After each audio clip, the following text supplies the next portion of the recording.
ಎಲ್ಲರಿಗೂ ನಮಸ್ಕಾರ. ನಾನು ನಿಮ್ಮ ಸತೀಶ್ ಜೋಗ ವಿಜಯ್ ಭವ ಯೂಟ್ಯೂಬ್ ಚಾನಲ್ನಿಂದ. ಆತ್ಮೀಯ ಸ್ಪರ್ಧಾರ್ಥಿಗಳೇ, ಇವತ್ತಿನ ಈ ಕ್ಲಾಸಲ್ಲಿ ಭಾರತ ಸಂವಿಧಾನದ 3ನೇ ಭಾಗಕ್ಕೆ ರಿಲೇಟೆಡ್ ಆಗಿ ಸಂವಿಧಾನಾತ್ಮಕ ಪರಿಹಾರೋಪಾಯಗಳ ಹಕ್ಕಿನ ಬಗ್ಗೆ ಚರ್ಚೆ ಮಾಡ್ತಾ ಹೋಗೋಣ. ನಿಮಗೆಲ್ಲ ಗೊತ್ತಿರುವ ಹಾಗೆ ಭಾರತ ಸಂವಿಧಾನದ 3ನೇ ಭಾಗ 6 ಮೂಲಭೂತ ಹಕ್ಕುಗಳನ್ನು ತನ್ನ ಪ್ರಜೆಗಳಿಗೆ ನೀಡಿರೋದು ಕಂಡುಬರುತ್ತೆ. ಮೂಲ ಸಂವಿಧಾನ ಅಂತ ನಾವು ತೆಗೆದುಕೊಂಡಾಗ ಅಲ್ಲಿ 7 ಮೂಲಭೂತ ಹಕ್ಕುಗಳು ಬರ್ತವೆ. ಆದರೆ 44ನೇ ಸಂವಿಧಾನ ತಿದ್ದುಪಡಿಯ ಮೂಲಕ ಆಸ್ತಿ ಹಕ್ಕನ್ನು ಕಾನೂನಾತ್ಮಕ ಹಕ್ಕಾಗಿ ವರ್ಗಾವಣೆ ಆಗಿರುವುದರಿಂದ ಪ್ರೆಸೆಂಟ್ ಭಾರತ ಸಂವಿಧಾನದ 3ನೇ ಭಾಗದಲ್ಲಿ ನಾವು ಈ 6 ಮೂಲಭೂತ ಹಕ್ಕುಗಳನ್ನು ನಾವು ಕಾಣ್ತೇವೆ ಮತ್ತು ಭಾರತೀಯ ಪ್ರಜೆಗಳು ಈ 6 ಮೂಲಭೂತ ಹಕ್ಕುಗಳನ್ನು ಹೊಂದಿದ್ದಾರೆ ಅನ್ನುವಂತಹ ಒಂದು ಬೇಸಿಕ್ ಕಾನ್ಸೆಪ್ಟ್ ನಿಮಗೆ ತಿಳಿದಿರಬೇಕು. ಭಾರತ ಸಂವಿಧಾನ ತನ್ನ ಪ್ರಜೆಗಳಿಗೆ ನೀಡಿರುವಂಥ ಈ 6 ಮೂಲಭೂತ ಹಕ್ಕುಗಳಲ್ಲಿ ನಾವು ಆಲ್ರೆಡಿ ಪ್ರೀವಿಯಸ್ 2-3 ಕ್ಲಾಸಲ್ಲಿ ಮೊದಲ 5 ಹಕ್ಕುಗಳ ಬಗ್ಗೆ ಡಿಸ್ಕಷನ್ ಮಾಡಿದ್ದೇವೆ. ಇವತ್ತಿನ ಈ ಕ್ಲಾಸಲ್ಲಿ ಭಾರತ ಸಂವಿಧಾನದ 3ನೇ ಭಾಗದಲ್ಲಿರುವಂತಹ ಕೊನೆಯ ಹಕ್ಕಾಗಿರುವಂತಹ ಸಂವಿಧಾನಾತ್ಮಕ ಪರಿಹಾರೋಪಾಯಗಳ ಹಕ್ಕಿನ ಬಗ್ಗೆ ಚರ್ಚೆ ಮಾಡ್ತಾ ಇರೋದು.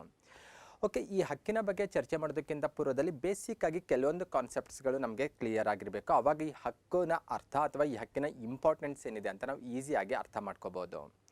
ಮೊದಲನೇದಾಗಿ ನಿಮಗೆ ಪಟ್ಟಿ ಕಾಣಿಸ್ತಾ ಇದೆ. 6 ಮೂಲಭೂತ ಹಕ್ಕುಗಳ ಹೆಸರಿರುವಂಥ ಒಂದು ಸ್ಲೈಡಲ್ಲಿ ಪಟ್ಟಿ ಕಾಣಿಸ್ತಾ ಇದೆ. ಈ 6 ಮೂಲಭೂತ ಹಕ್ಕುಗಳಲ್ಲಿ 6ನೇ ಹಕ್ಕಾಗಿರುವಂತಹ ಸಂವಿಧಾನಾತ್ಮಕ ಪರಿಹಾರೋಪಾಯಗಳ ಹಕ್ಕನ್ನು ಹೆಚ್ಚು ವಿಶೇಷವಾದ ಹಕ್ಕಂತ ಪರಿಗಣಿಸಲಾಗುತ್ತೆ. ಅಂದರೆ ಮೊದಲ 5 ಹಕ್ಕುಗಳಿಗಿಂತಲೂ ಕೂಡ ಹೆಚ್ಚು ವಿಶೇಷವಾದ ಹಕ್ಕಂತ ಈ ಹಕ್ಕನ್ನು ಪರಿಗಣಿಸಲಾಗುತ್ತೆ. ಯಾಕೆ ಈ ರೀತಿ ಈ ಹಕ್ಕಿಗೆ ಯಾಕೆ ವಿಶೇಷವಾದಂಥ ಹಕ್ಕು ಅಂತ ಪರಿಗಣಿಸ್ತೇವೆ ಅಂತ ಡೌಟ್ ನಿಮ್ಮಲ್ಲಿ ಬರ್ತಾ ಇರ್ಬೋದು. ಬನ್ನಿ ಅದಕ್ಕೆ ರಿಲೇಟೆಡ್ ಆಗಿರುವಂಥ ಕೆಲವೊಂದು ಬೇಸಿಕ್ ಇನ್ಫಾರ್ಮೇಷನ್ ನೋಡ್ತಾ ಹೋಗೋಣ. ಮೊದಲನೇದಾಗಿ, ಜಗತ್ತಿನ ಬಹುತೇಕ ರಾಷ್ಟ್ರಗಳ ಸಂವಿಧಾನ ತನ್ನ ಪ್ರಜೆಗಳಿಗೆ ಅತ್ಯಂತ ಅಗತ್ಯವಾಗಿರುವಂತಹ ಹಕ್ಕುಗಳನ್ನು ಮೂಲಭೂತ ಹಕ್ಕುಗಳನ್ನಾಗಿ ನೀಡಿರೋದು ಕಂಡುಬರುತ್ತೆ. ಸಂವಿಧಾನ ತನ್ನ ಪ್ರಜೆಗಳಿಗೆ ಕೇವಲ ಹಕ್ಕುಗಳನ್ನು ಅಥವಾ ಅತ್ಯಂತ ಅಗತ್ಯವಾಗಿರುವಂತಹ ಹಕ್ಕುಗಳನ್ನು ಕೇವಲ ಮೂಲಭೂತ ಹಕ್ಕುಗಳನ್ನಾಗಿ ನೀಡಿದ್ರೆ ಸಾಕಾಗಲ್ಲ.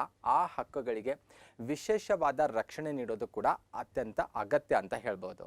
ಇಲ್ಲಿ ಗಮನಿಸಬೇಕಾದಂಥ ವರ್ಡ್ ಅಂದರೆ ವಿಶೇಷವಾದಂಥ ರಕ್ಷಣೆ ಆ ಹಕ್ಕುಗಳಿಗೆ ಇದ್ದಾಗ ಮಾತ್ರ ಆ ಮೂಲಭೂತ ಹಕ್ಕುಗಳನ್ನು ನಾವು ಸಂಪೂರ್ಣವಾಗಿ ಅನುಭವಿಸಲಿಕ್ಕೆ ಸಾಧ್ಯ ಆಗುತ್ತೆ.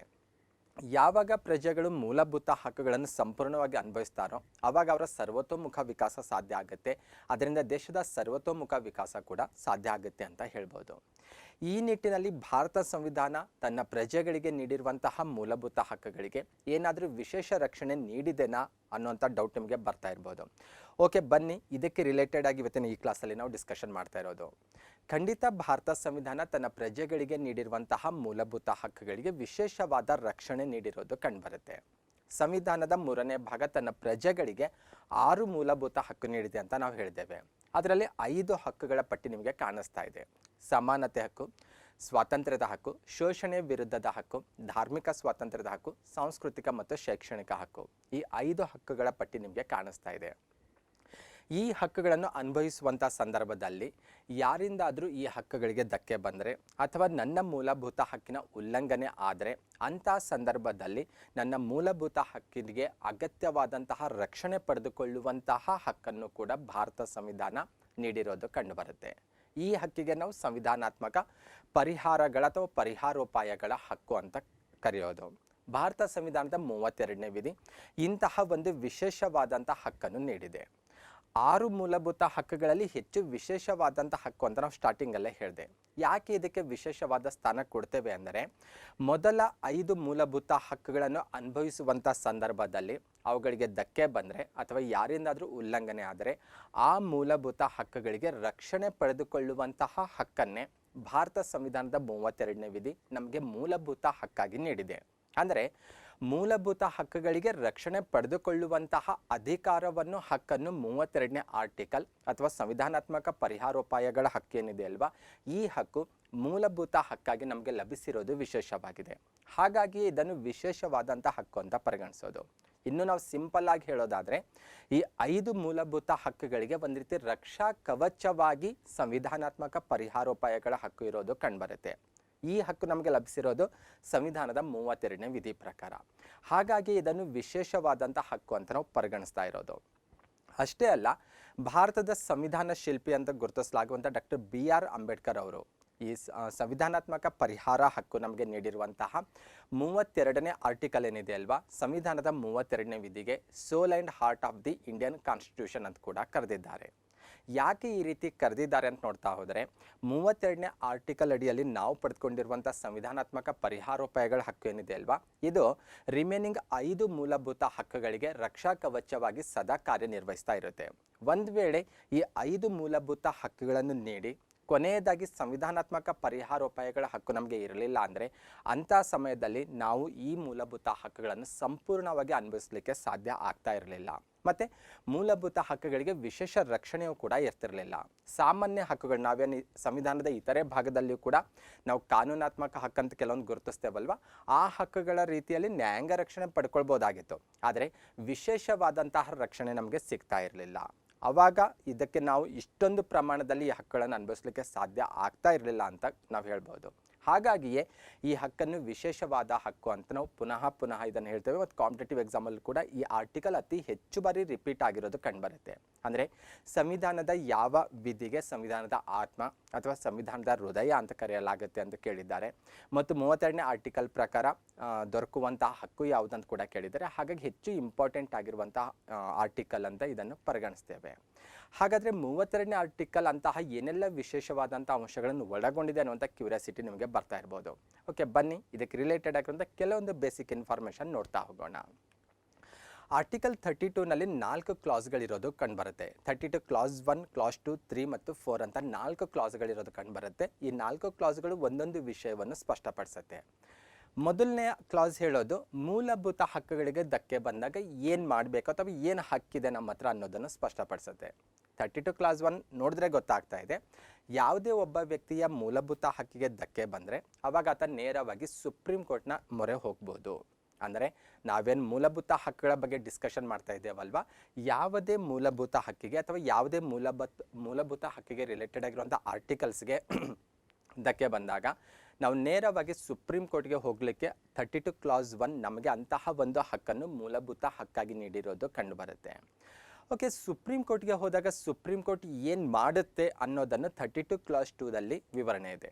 32 ಕ್ಲಾಸ್ 2 ಪ್ರಕಾರ ಸುಪ್ರೀಂ ಕೋರ್ಟ್ ಮೂಲಭೂತ ಹಕ್ಕುಗಳ ರಕ್ಷಣೆಗಾಗಿ ನಿರ್ದೇಶನ ನೀಡ್ಬೋದು, ಆದೇಶ ನೀಡ್ಬೋದು ಅಥವಾ ರಿಟ್ ಆಜ್ಞೆ ಹೊರಡಿಸ್ಬೋದು. ಇದು ಬಹಳ ಇಂಪಾರ್ಟೆಂಟ್ ಆಗಿರೋದು. ಸುಪ್ರೀಂ ಕೋರ್ಟ್ ಯಾವ ಆರ್ಟಿಕಲ್ ನಡಿಯಲ್ಲಿ ಮೂಲಭೂತ ಹಕ್ಕುಗಳ ರಕ್ಷಣೆಗಾಗಿ ರಿಟ್ ಹೊರಡಿಸುತ್ತೆ ಅಂತ ಸಾಕಷ್ಟು ಬಾರಿ ಎಕ್ಸಾಮಲ್ಲಿ ರಿಪೀಟ್ ಆಗಿದೆ. ಈ ಕ್ವಶನ್ನು ಕ್ಲಿಯರ್ ಆಗಿರಬೇಕು. 32 ಕ್ಲಾಸ್ 2 ಅಡಿಯಲ್ಲಿ ಸುಪ್ರೀಂ ಕೋರ್ಟ್ ಮೂಲಭೂತ ಹಕ್ಕುಗಳ ರಕ್ಷಣೆಗಾಗಿ ರಿಟ್ ಹೊರಡಿಸ್ಬೋದು. ಎಕ್ಸಾಮಲ್ಲಿ ಆಪ್ಷನ್ಸಲ್ಲಿ ನಿಮಗೆ 32 ಕ್ಲಾಸ್ 2 ಇರಲಿಕ್ಕಿಲ್ಲ, ಮೇನ್ ಆರ್ಟಿಕಲನ್ನೇ ಬಹುತೇಕ ಕಡೆ ಬಳಕೆ ಆಗ್ತಾ ಇರುತ್ತೆ. ಆದರೆ 32ನೇ ಆರ್ಟಿಕಲ್ ಅಡಿಯಲ್ಲಿ ಸುಪ್ರೀಂ ಕೋರ್ಟ್ ರಿಟ್ಗಳನ್ನು ಹೊರಡಿಸುವಂಥ ಒಂದು ಅಧಿಕಾರ ಪಡೆದುಕೊಂಡಿದೆ ಅನ್ನೋದು. 32 ಕ್ಲಾಸ್ 3ಗೆ ಹೋಗೋದಾದರೆ ಇದಕ್ಕೆ ರಿಲೇಟೆಡ್ ಇನ್ನೂ ಕೆಲವೊಂದು ವಿವರಣೆಯನ್ನು ನೀಡುತ್ತೆ. ಮೂಲಭೂತ ಹಕ್ಕುಗಳ ರಕ್ಷಣೆಗಾಗಿ ರಿಟ್ ಹೊರಡಿಸುವಂಥ ಅಧಿಕಾರ ಸುಪ್ರೀಂ ಕೋರ್ಟಿಗಿದೆ ಅಂತ ನಮಗೆ ಗೊತ್ತಾಯಿತು. 32 ಕ್ಲಾಸ್ 2ದಲ್ಲಿ ಅದನ್ನು ಅಭ್ಯಾಸ ಮಾಡಿದ್ದೇವೆ. ಈ ರಿಟ್ ಹೊರಡಿಸುವಂತಹ ಅಧಿಕಾರವನ್ನು ಭಾರತದ ಪಾರ್ಲಿಮೆಂಟ್ ಇತರೆ ನ್ಯಾಯಾಲಯಗಳಿಗೂ ಕೂಡ ನೀಡ್ಬೋದು. ಅಂದರೆ ರಿಟ್ ಹೊರಡಿಸುವಂತಹ ಅಧಿಕಾರವನ್ನು ದೇಶದಲ್ಲಿರುವಂತಹ ಇತರೆ ನ್ಯಾಯಾಲಯಗಳಿಗೆ ನೀಡುವಂತಹ ಪವರ್ ನಮ್ಮ ಪಾರ್ಲಿಮೆಂಟಿಗೆ 32 ಕ್ಲಾಸ್ 3 ಅಡಿಯಲ್ಲಿ ನೀಡಲಾಗಿದೆ ಅನ್ನುವಂತಹ ವಿಚಾರ ಈ ಆರ್ಟಿಕಲ್ ಅಥವಾ 32 ಕ್ಲಾಸ್ 3ಯಲ್ಲಿ ನಮಗೆ ಕ್ಲಿಯರ್ ಆಗ್ತಾ ಇದೆ.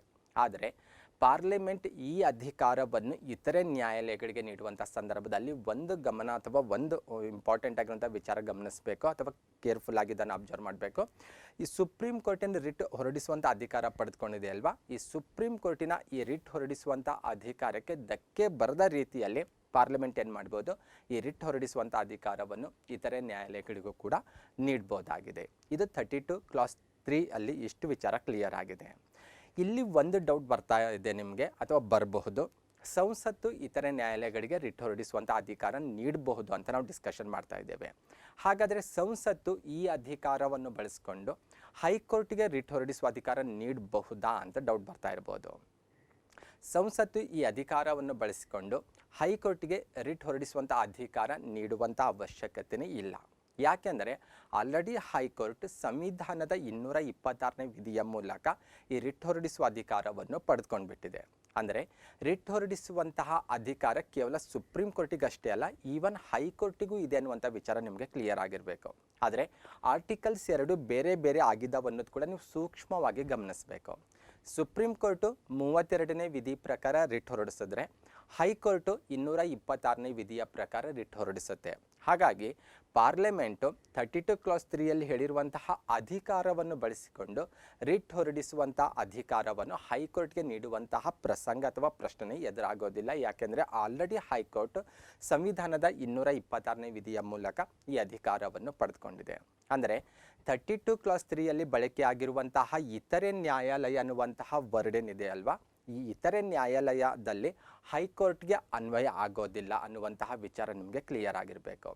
ಹೈಕೋರ್ಟನ್ನು ಹೊರತುಪಡಿಸಿ ಇತರೆ ನ್ಯಾಯಾಲಯಗಳಿಗೆ ಬೇಕಾದರೆ ಸಂಸತ್ತು ಈ ಅಧಿಕಾರವನ್ನು ನೀಡಬಹುದು ಅನ್ನುವಂಥ ವಿಚಾರ ನಿಮಗೆ ಸ್ಪಷ್ಟವಾಗಿ ಅಥವಾ ಸೂಕ್ಷ್ಮವಾಗಿ ನೀವು ಗಮನಿಸಬೇಕಿಲ್ಲಿ. ನೆಕ್ಸ್ಟ್ 32 ಕ್ಲಾಸ್ 4ಗೆ ಬರೋಣ. ಕೊನೆಯ ಕ್ಲಾಸ್ 32 ಆರ್ಟಿಕಲಲ್ಲಿ ಬರೋದು 32ನೇ ವಿಧಿ ಆಲ್ರೆಡಿ ನಾವು ಡಿಸ್ಕಷನ್ ಮಾಡ್ತಾ ಇದ್ದೇವೆ. 32 ಕ್ಲಾಸ್ 3ವರೆಗೂ ಕ್ಲಿಯರ್ ಆಗಿದೆ. 32 ಕ್ಲಾಸ್ 1ರ ಪ್ರಕಾರ ನಾವು ಸುಪ್ರೀಂ ಕೋರ್ಟ್ಗೆ ಹೋಗ್ಬೋದು ನನ್ನ ಮೂಲಭೂತ ಹಕ್ಕುಗಳಿಗೆ ಧಕ್ಕೆ ಬಂದಾಗ. 32 ಕ್ಲಾಸ್ 2 ಪ್ರಕಾರ ಏನು ಮಾಡ್ಬೋದು, ಸುಪ್ರೀಂ ಕೋರ್ಟ್ ರಿಟ್ ಹೊರಡಿಸ್ಬೋದು.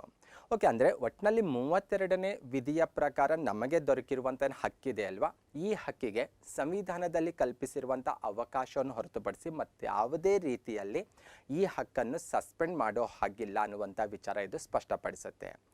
ಓಕೆ, ಸಂವಿಧಾನದಲ್ಲಿ ಏನಾದರೂ 32ನೇ ಆರ್ಟಿಕಲ್ ನೀಡಿರುವಂಥ ಹಕ್ಕನ್ನು ಸಸ್ಪೆಂಡ್ ಮಾಡಲಿಕ್ಕೆ ಏನಾದರೂ ಅವಕಾಶ ಕಲ್ಪಿಸ್ಕೊಡ್ಲಾಗಿದೆ ಅಂತ ನೋಡ್ತಾ ಹೋದರೆ ಖಂಡಿತ ಕಲ್ಪಿಸ್ಕೊಟ್ಟಿರೋದು ಕಂಡುಬರುತ್ತೆ. ಆದರೆ ಸಾಮಾನ್ಯ ಸಂದರ್ಭದಲ್ಲಿ ಅಲ್ಲ. ನ್ಯಾಷನಲ್ ಎಮರ್ಜೆನ್ಸಿ ಡಿಕ್ಲರೇಷನ್ ಆದಂಥ ಸಂದರ್ಭದಲ್ಲಿ 359ನೇ ವಿಧಿಯ ಪ್ರಕಾರ ಭಾರತದ ರಾಷ್ಟ್ರಪತಿಯವರು 32ನೇ ಆರ್ಟಿಕಲ್ ಅಡಿಯಲ್ಲಿ ನಾವೇನು ಮೂಲಭೂತ ಹಕ್ಕುಗಳ ಅನುಷ್ಠಾನವನ್ನು ಕೊರೇನು ಸುಪ್ರೀಂ ಕೋರ್ಟ್ಗೆ ಹೋಗುವಂಥ ಪವರ್ ಏನಿದೆ ಅಲ್ವಾ, ನಮಗೆ ಈ ಹಕ್ಕಿನ ಮೇಲೆ ತಾತ್ಕಾಲಿಕವಾಗಿ ನಿರ್ಬಂಧ ವಿಧಿಸ್ಬೋದು ಅಥವಾ ಅದನ್ನು ಸಸ್ಪೆಂಡ್ ಮಾಡ್ಬೋದು. ಹಾಗಾಗಿ ಅಂತಹ ಸಂದರ್ಭದಲ್ಲಿ ಮಾತ್ರ ಇದನ್ನು ಸಸ್ಪೆಂಡ್ ಮಾಡ್ಬೋದು. ಅದನ್ನು ಹೊರತುಪಡಿಸಿ ಬೇರೆ ಯಾವುದೇ ಸಂದರ್ಭದಲ್ಲಿ ಕೂಡ ಇದನ್ನು ಅಮಾನತುಗೊಳಿಸಲಿಕ್ಕೆ ಅಥವಾ ಇದರ ಮೇಲೆ ನಿರ್ಬಂಧ ವಿಧಿಸಲಿಕ್ಕೆ ಅವಕಾಶ ಇಲ್ಲ ಮತ್ತು ನಿರ್ಬಂಧ ವಿಧಿಸೋ ಹಾಗಿಲ್ಲ ಅನ್ನುವಂಥ ವಿಚಾರ ಕೂಡ ಇದು ಸ್ಪಷ್ಟಪಡಿಸುತ್ತೆ. ಓಕೆ, ಮೂಲಭೂತ ಹಕ್ಕುಗಳ ಮೇಲೆ ನಿರ್ಬಂಧಕ್ಕೆ ರಿಲೇಟೆಡ್ ಆಗಿರುವಂಥ 358 ಆಗಿರ್ಬೋದು, 359 ಆರ್ಟಿಕಲ್ಸ್ ಮತ್ತು ಆರ್ಟಿಕಲ್ಸಲ್ಲಿ ಬಂದಾಗ ಮತ್ತೆ ಡಿಟೇಲಾಗಿ ಚರ್ಚೆ ಮಾಡೋಣ. ಬೇಸಿಕ್ ಆಗಿ 32ನೇ ವಿಧಿಗೆ ರಿಲೇಟೆಡ್ ಆಗಿ ಇಷ್ಟು ನಿಮಗೆ ತಿಳಿದಿರಬೇಕು. ನೆಕ್ಸ್ಟ್ ಬರೋಣ. ಇದರಲ್ಲಿ ಹೆಚ್ಚು ಇಂಪಾರ್ಟೆಂಟ್ ಆಗಿರೋದು 32ನೇ ಆರ್ಟಿಕಲ್ಸಲ್ಲಿ ಬಂದಾಗ ರಿಟ್ಸ್ಗಳು. ಯಾವ ಆರ್ಟಿಕಲ್ ಅಡಿಯಲ್ಲಿ ಸುಪ್ರೀಂ ಕೋರ್ಟ್ ರಿಟ್ ಹೊರಡಿಸುತ್ತೆ, ಎಷ್ಟು ವಿಧದ ರಿಟ್ ಹೊರಡಿಸುತ್ತೆ, ಇವೆರಡು ಬೇಸಿಕ್ ಆಗಿರುವಂತಹ ಇನ್ಫಾರ್ಮೇಷನ್ ಮತ್ತು ಸಾಕಷ್ಟು ಬಾರಿ ರಿಪೀಟ್ ಆಗುವಂತಹ ಕ್ವಶನ್ಸ್. ಸಾಕಷ್ಟು ದೊಡ್ಡ ದೊಡ್ಡ ಎಕ್ಸಾಮಲ್ಲಿ ಕೂಡ ಇದಕ್ಕೆ ರಿಲೇಟೆಡ್ ಕ್ವಶನ್ಸ್ಗಳು ಖಂಡಿತ ಕೇಳೋದನ್ನು ನಾವು ನೋಡ್ತೇವೆ. ಸಂವಿಧಾನದ 32ನೇ ಆರ್ಟಿಕಲ್ ಅಡಿಯಲ್ಲಿ ಅಥವಾ 32 ಕ್ಲಾಸ್ 2 ಅಡಿಯಲ್ಲಿ ಸುಪ್ರೀಂ ಕೋರ್ಟ್ 5 ರೀತಿಯ ರಿಟ್ಗಳನ್ನು ಹೊರಡಿಸುವಂಥ ಅಧಿಕಾರ ಪಡೆದುಕೊಂಡಿದೆ. ಯಾವುದನ್ನೋದು ಪಟ್ಟಿ ಕಾಣಿಸ್ತಾ ಇದೆ ನಿಮಗೆ. ಹೇಬಿಯಸ್ ಕಾರ್ಪಸ್ ಇದೆ, ಮ್ಯಾಂಡಮಸ್ ಇದೆ, ಪ್ರೊಹಿಬಿಷನ್, ಸರ್ಶಿಯೋರರಿ ಮತ್ತು ಕೋವಾರೆಂಟೋ ಅಂತ 5 ರೀತಿಯ ರಿಟ್ಗಳನ್ನು ಹೊರಡಿಸುವಂಥ ಅಧಿಕಾರ ಸುಪ್ರೀಂ ಕೋರ್ಟ್ 32 ಆರ್ಟಿಕಲ್ ಅಡಿಯಲ್ಲಿ ಪಡೆದುಕೊಂಡಿದೆ. ಸೇಮ್ ಇಂತಹದೇ ರಿಟ್ಗಳನ್ನು ಹೊರಡಿಸುವಂತಹ ಅಧಿಕಾರ ಹೈಕೋರ್ಟ್ ಕೂಡ ಪಡೆದುಕೊಂಡಿದೆ. ಆದರೆ ಹೈಕೋರ್ಟು 226ನೇ ವಿಧಿ ಅಡಿಯಲ್ಲಿ ಈ ರಿಟ್ಗಳನ್ನು ಹೊರಡಿಸುತ್ತೆ ಅನ್ನುವಂಥ ವಿಚಾರ ಕ್ಲಿಯರ್ ಆಗಿರಬೇಕು. 2 ಆರ್ಟಿಕಲ್ ಕೂಡ ಎಕ್ಸಾಕ್ಟ್ ಆಗಿ ಗೊತ್ತಿರಬೇಕು ನಿಮಗೆ. ಯಾವ ಆರ್ಟಿಕಲ್ ನಡಿಯಲ್ಲಿ ಸುಪ್ರೀಂ ಕೋರ್ಟ್ ರಿಟ್ ಹೊರಡಿಸುತ್ತೆ, ಯಾವ ಆರ್ಟಿಕಲ್ ನಡಿಯಲ್ಲಿ ಹೈಕೋರ್ಟ್ ರಿಟ್ ಹೊರಡಿಸುತ್ತೆ ಅನ್ನೋದು ಎರಡಕ್ಕೂ ರಿಲೇಟೆಡ್ ಆಗಿ ಸಾಕಷ್ಟು ಬಾರಿ ಕ್ವಶನ್ ಕೇಳಿದ್ದಾರೆ.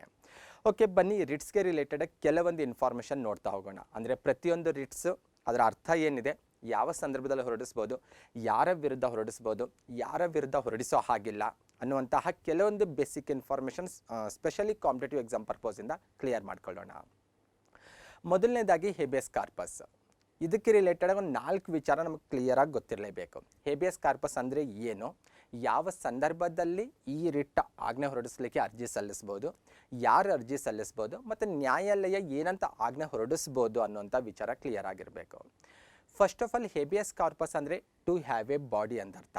ಇಷ್ಟು ಕ್ಲಿಯರ್ ಆಗಿರಬೇಕು. ಇದನ್ನು ಇಂಗ್ಲೀಷಲ್ಲಿ ನೆನ್ಪಿಟ್ಕೊಳ್ಳೋದು ಬೆಟರ್. ಕನ್ನಡದಲ್ಲಿ ಇದಕ್ಕೆ ಸಾಕಷ್ಟು ಸಮಾನಾರ್ಥಕ ಪದಗಳು ಬಳಕೆ ಆಗಿರೋದು ಕಂಡುಬರುತ್ತೆ. ಇಂಗ್ಲೀಷಲ್ಲಾದರೆ ಟು ಹ್ಯಾವ್ ಎ ಬಾಡಿ ಅನ್ನುವಂಥ ಒಂದೇ ಅರ್ಥ ಇರೋದು ಕಂಡುಬರುತ್ತೆ. ಹಾಗಾಗಿ ಕಾಂಪಿಟೇಟಿವ್ ಎಕ್ಸಾಮಲ್ಲಿ ಕನ್ಫ್ಯೂಸ್ ಆಗುವಂಥ ಪಾಸಿಬಿಲಿಟಿ ಇರುತ್ತೆ. ಹಾಗಾಗಿ ಇದು ಕ್ಲಿಯರ್ ಆಗಿ ನಿಮ್ಗೆ ಇಂಗ್ಲೀಷಲ್ಲೇ ಗೊತ್ತಿದ್ರೆ ಬೆಟರ್ ನನ್ನ ಒಪಿನಿಯನ್.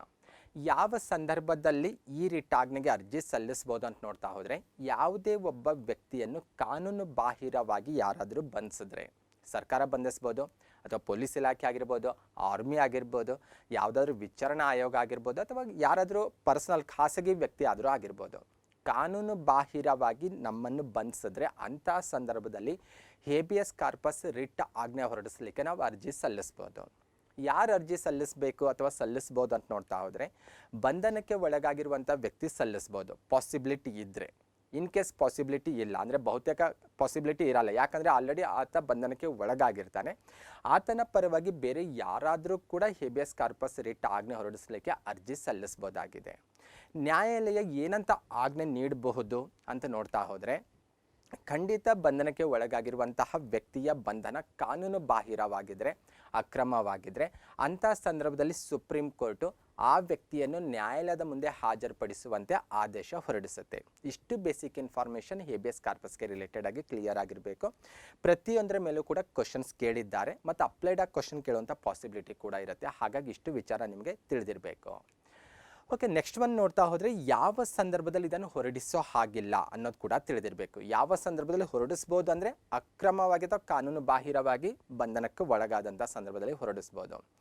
ಯಾವ ಸಂದರ್ಭದಲ್ಲಿ ಹೊರಡಿಸೋ ಹಾಗಿಲ್ಲ ಅಂದರೆ ವ್ಯಕ್ತಿಯ ಬಂಧನ ಕಾನೂನುಬದ್ಧವಾಗಿದ್ದರೆ ಅಂತಹ ಸಂದರ್ಭದಲ್ಲಿ ಹೇಬಿಯಸ್ ಕಾರ್ಪಸ್ ರಿಟ್ ಆಜ್ಞೆ ಹೊರಡಿಸುವಂಥ ಪ್ರಶ್ನೆನೇ ಬರೋದಿಲ್ಲ. ಅಲ್ಲಿ ಆಲ್ರೆಡಿ ನಾವು ಪ್ರೀವಿಯಸ್ ಸ್ಲೈಡಲ್ಲೇ ಕ್ಲಿಯರ್ ಮಾಡ್ಕೊಂಡಿದ್ದೇವೆ. ಕಾನೂನು ಬಾಹಿರ ಬಂಧನವಾಗಿದ್ದರೆ ಮಾತ್ರ ರಿಟ್ ಆಜ್ಞೆಯನ್ನು ಹೊರಡಿಸ್ಬೋದು. ಬಂಧನ ಕಾನೂನುಬದ್ಧವಾಗಿದ್ದರೆ ಅಂತಹ ಸಂದರ್ಭದಲ್ಲಿ ಹೊರಡಿಸುವಂಥ ಪ್ರಶ್ನೆನೇ ಬರೋದಿಲ್ಲ, ಹೊರಡಿಸುವಂತಿಲ್ಲ ಅನ್ನುವಂಥ ವಿಚಾರ ತಿಳಿದಿರಬೇಕು. ಅಷ್ಟೇ ಅಲ್ಲ, ಶಾಸಕಾಂಗದ ಅಥವಾ ನ್ಯಾಯಾಲಯದ ಉಲ್ಲಂಘನೆಗೆ ಸಂಬಂಧಿಸಿದ ಪ್ರಕರಣವಾಗಿದ್ದರೆ ಅಂಥ ಸಂದರ್ಭದಲ್ಲಿ ಕೂಡ ಈ ರಿಟ್ ಆಜ್ಞೆಯನ್ನು ಹೊರಡಿಸುವ ಹಾಗಿಲ್ಲ.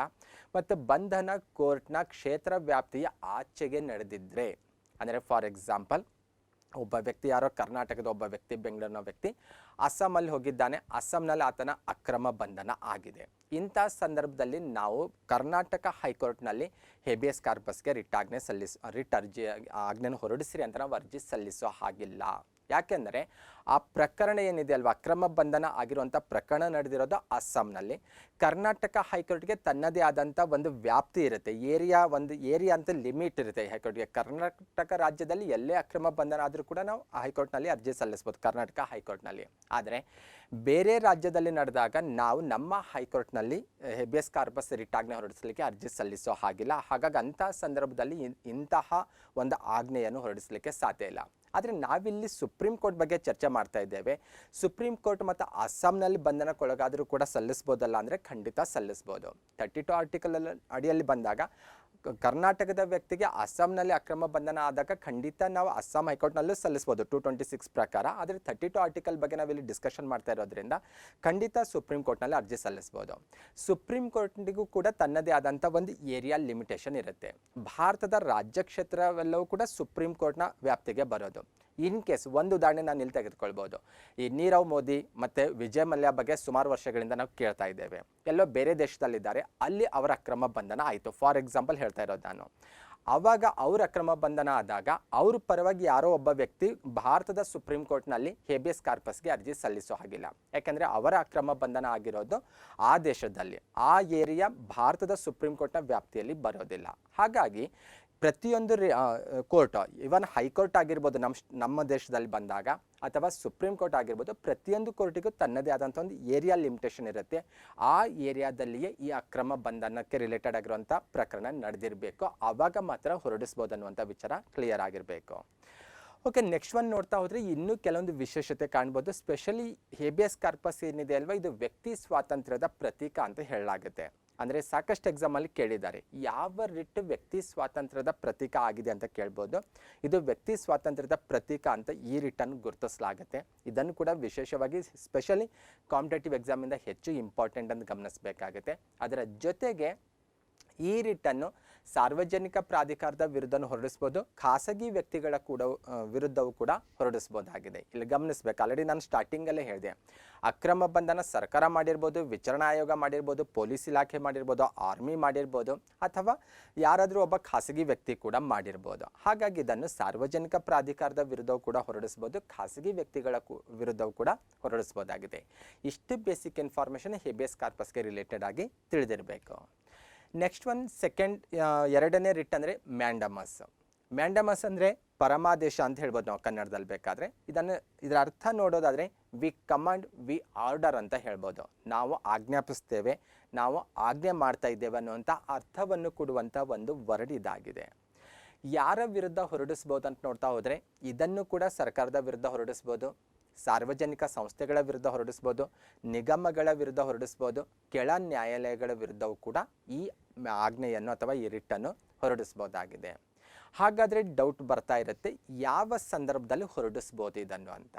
ಸಿಂಪಲ್ ಆಗಿ ನಾವು ಈಸಿಯಾಗಿ ಹೇಳೋದಾದರೆ, ಒಬ್ಬ ಸಾರ್ವಜನಿಕ ಅಧಿಕಾರಿ ಇದ್ದಾರೆ, ಅವರು ತಮ್ಮ ಅಧಿಕಾರ ಅಥವಾ ತಮ್ಮ ಹುದ್ದೆಯ ಜವಾಬ್ದಾರಿ ಅಥವಾ ಕಾರ್ಯಗಳನ್ನು ನಿರ್ವಹಿಸಬೇಕು. ಇನ್ ಕೇಸ್ ಅವರು ತಮ್ಮ ಹುದ್ದೆಯ ಕಾರ್ಯಗಳನ್ನು ನಿರ್ವಹಿಸದೇ ಹೋದಾಗ ನಿರ್ವಹಿಸುವಂತೆ ಹೊರಡಿಸುವಂಥ ಒಂದು ರಿಟ್ ಆಜ್ಞೆ ಇದಾಗಿರುತ್ತೆ. ಅಂದರೆ ಒಬ್ಬ ಸಾರ್ವಜನಿಕ ಅಧಿಕಾರಿ ತನ್ನ ಹುದ್ದೆಯ ಕರ್ತವ್ಯಗಳನ್ನು ನಿರ್ವಹಿಸಲು ನಿರಾಕರಿಸಿದಾಗ ಅಥವಾ ನಿರ್ವಹಿಸದೇ ಇರುವಾಗ ಆತ ನಿರ್ವಹಿಸಲೇಬೇಕು ಅಂತ ಹೊರಡಿಸುವಂಥ ಒಂದು ರಿಟ್ ಆಜ್ಞೆ ಇದಾಗಿದೆ. ಇದನ್ನು ಗಮನಿಸಬೇಕು. ಅದರ ಜೊತೆಗೆ ನ್ಯಾಯಾಲಯ ಅಥವಾ ನ್ಯಾಯಿಕ ಮಂಡಳಿಗಳು ತನ್ನ ಕರ್ತವ್ಯ ಮಾಡಲು ನಿರಾಕರಿಸಿದಾಗ ಅಥವಾ ನಿರ್ವಹಿಸದೇ ಹೋದಾಗ ಅಂಥ ಸಂದರ್ಭದಲ್ಲಿ ಕೂಡ ಈ ರಿಟ್ ಆಜ್ಞೆಯನ್ನು ಹೊರಡಿಸ್ಬೋದು ಅನ್ನುವಂಥ ವಿಚಾರ ಕೂಡ ನಿಮಗೆ ತಿಳಿದಿರಬೇಕು. ಒಟ್ಟಿನಲ್ಲಿ ಮ್ಯಾಂಡಮಸ್ ಅಂದರೆ ನೀವು ಕೆಲಸ ಮಾಡ್ರಿ ಅಂತ ಹೊರಡಿಸುವಂತಹ ರಿಟ್ ಆಜ್ಞೆ ಅನ್ನೋದು ಸೂಕ್ಷ್ಮವಾಗಿ ಅಥವಾ ಸರಳವಾಗಿ ನಾವು ಅರ್ಥ ಮಾಡ್ಕೋಬೋದಾಗಿದೆ. ಹಾಗಾದರೆ ಇದನ್ನು ಯಾರ ವಿರುದ್ಧ ಹೊರಡಿಸೋ ಹಾಗಿಲ್ಲ ಅಂತ ನೋಡ್ತಾ ಹೋದರೆ, ರಾಷ್ಟ್ರಪತಿ ಅಥವಾ ರಾಜ್ಯಪಾಲರ ವಿರುದ್ಧ ಇದನ್ನು ಹೊರಡಿಸೋ ಹಾಗಿಲ್ಲ. ಅಂದರೆ ರಾಷ್ಟ್ರಪತಿಗಳಿಗೆ ರಾಜ್ಯಪಾಲರಿಗೆ ನೀವು ಹೀಗೆ ಮಾಡಲೇಬೇಕು ಮಾಡಿ ಅಂತ ನಾವು ಹೊರಡಿಸೋ ಹಾಗಿಲ್ಲ. ಖಾಸಗಿ ವ್ಯಕ್ತಿಗಳ ವಿರುದ್ಧ, ಖಾಸಗಿ ಸಂಸ್ಥೆಗಳ ವಿರುದ್ಧನೂ ಕೂಡ ಇದನ್ನು ಹೊರಡಿಸೋ ಹಾಗಿಲ್ಲ. ಅದರ ಜೊತೆಗೆ ಇನ್ನೊಂದು ಗಮನಿಸಬೇಕಾದಂಥ ವಿಶೇಷವಾದಂಥ ವಿಚಾರ ಏನಂದರೆ, ಮಾಡಬೇಕಾದ ಅಥವಾ ನಿರ್ವಹಿಸಬೇಕಾದಂತಹ ಕೆಲಸ ಕಡ್ಡಾಯವಾಗಿ ಇಲ್ಲದೇ ಇದ್ದಾಗ, ಅಂದರೆ ಕೆಲವೊಂದು ಹುದ್ದೆಗಳ ಜವಾಬ್ದಾರಿ ಅಥವಾ ಕಾರ್ಯಗಳು ಹೆಂಗಿರ್ತಾವಂದರೆ ಅವ್ರು ಮಾಡಬಹುದು, ಮಾಡದೇ ಇರಬಹುದು. ಈ ರೀತಿ ಇದ್ದಾಗಲೂ ಕೂಡ ನಾವು ಮ್ಯಾಂಡಮಸ್ ಅವರ ವಿರುದ್ಧ ಹೊರಡಿಸೋ ಹಾಗಿಲ್ಲ. ಇವರನ್ನು ಹೊರತುಪಡಿಸಿ ರಿಮೇನಿಂಗ್ ನಾವೇನು ಪ್ರೀವಿಯಸ್ ಸ್ಲೈಡಲ್ಲಿ ಚರ್ಚೆ ಮಾಡ್ತೀವಲ್ವ, ಈ ಸಂದರ್ಭದಲ್ಲಿ ಮ್ಯಾಂಡಮಸ್ಸನ್ನು ಹೊರಡಿಸ್ಬೋದು ಅನ್ನೋಂಥ ವಿಚಾರ ನಿಮಗೆ ತಿಳಿದಿರಬೇಕು. ನೆಕ್ಸ್ಟ್ ಒನ್, ಮೂರನೇ ರಿಟ್ ಆಜ್ಞೆ ಪ್ರಾಹಿಬಿಷನ್ ಅಂತ. ಪ್ರಾಹಿಬಿಷನ್ ಅಂದರೆ ಟು ಫಾರ್ಬಿಡ್ ಅಂತ ಹೇಳ್ಬೋದು. ತನ್ನ ವ್ಯಾಪ್ತಿಗೆ ಒಳಪಡೆದ ಕೆಲಸ ಮಾಡೋ ಹಾಗಿಲ್ಲ ಅಥವಾ ಮಾಡುವಂತಿಲ್ಲ ಅನ್ನುವಂಥ ಒಂದು ಅರ್ಥವನ್ನು ಕೊಡುತ್ತೆ. ಈ ಅರ್ಥದಲ್ಲೇ ಗೊತ್ತಾಗ್ಬಿಡುತ್ತೆ ನಿಮಗೆ ಪ್ರಾಹಿಬಿಷನ್ ರಿಟ್ ಆಜ್ಞೆ ಯಾವ ಸಂದರ್ಭದಲ್ಲಿ ಹೊರಡಿಸ್ತಾರೆ ಅಥವಾ ಹೊರಡಿಸ್ಬೋದು ಅಂತ ಸೂಕ್ಷ್ಮವಾಗಿ ಗೆಸ್ ಮಾಡ್ಬೋದು. ಅಂದರೆ ತನ್ನ ವ್ಯಾಪ್ತಿಗೆ ಒಳಪಡದ ಅಥವಾ ತನ್ನ ವ್ಯಾಪ್ತಿಯನ್ನು ಮೀರಿ ಕೆಲಸ ಮಾಡುವಂತಿಲ್ಲ ಅನ್ನುವಂಥ ಅರ್ಥವನ್ನು ಕೊಡುವಂಥ ಒಂದು ವರ್ಡ್ ಇದಾಗಿದೆ. ಸ್ಪೆಷಲಿ ಇದಕ್ಕೆ ರಿಲೇಟೆಡ್ ಆಗಿ ಯಾವ ಸಂದರ್ಭದಲ್ಲಿ ಹೊರಡಿಸ್ಬೋದು ಅಂತ ನೋಡ್ತಾ ಹೋದರೆ, ಬಹುತೇಕ ಇದು ನ್ಯಾಯಾಲಯ ಅಥವಾ ನ್ಯಾಯಾಂಗ ಕ್ಷೇತ್ರಕ್ಕೆ ರಿಲೇಟೆಡ್ ಆಗಿರುವಂಥ ಒಂದು ರಿಟ್ ಆಗಿದೆ. ಇದು ಮೊದಲು ಗೊತ್ತಿರಬೇಕು. ಪ್ರೀವಿಯಸ್ ಸ್ಲೈಡಲ್ಲಿ ನೋಡಿದಾಗ ನಾವು ಮತ್ತೆ ಬೇರೆ ಬೇರೆ ಊಹೆ ಮಾಡೋಂಗಿಲ್ಲ. ತನ್ನ ವ್ಯಾಪ್ತಿಗೆ ಮೀರಿ ಕೆಲಸ ಮಾಡುವಂತಹ ಯಾವುದೋ ಒಬ್ಬ ಸರ್ಕಾರಿ ಅಧಿಕಾರಿ ವಿರುದ್ಧ ಅಥವಾ ವ್ಯಕ್ತಿ ವಿರುದ್ಧ ಹೊರಡಿಸೋದು, ಈ ರೀತಿ ನಾವು ಊಹೆ ಮಾಡೋಂಗಿಲ್ಲ. ಪ್ಯೂರ್ಲಿ ಪ್ರಾಹಿಬಿಷನ್ ನ್ಯಾಯಾಂಗ ಕ್ಷೇತ್ರಕ್ಕೆ ರಿಲೇಟೆಡ್ ಆಗಿದೆ.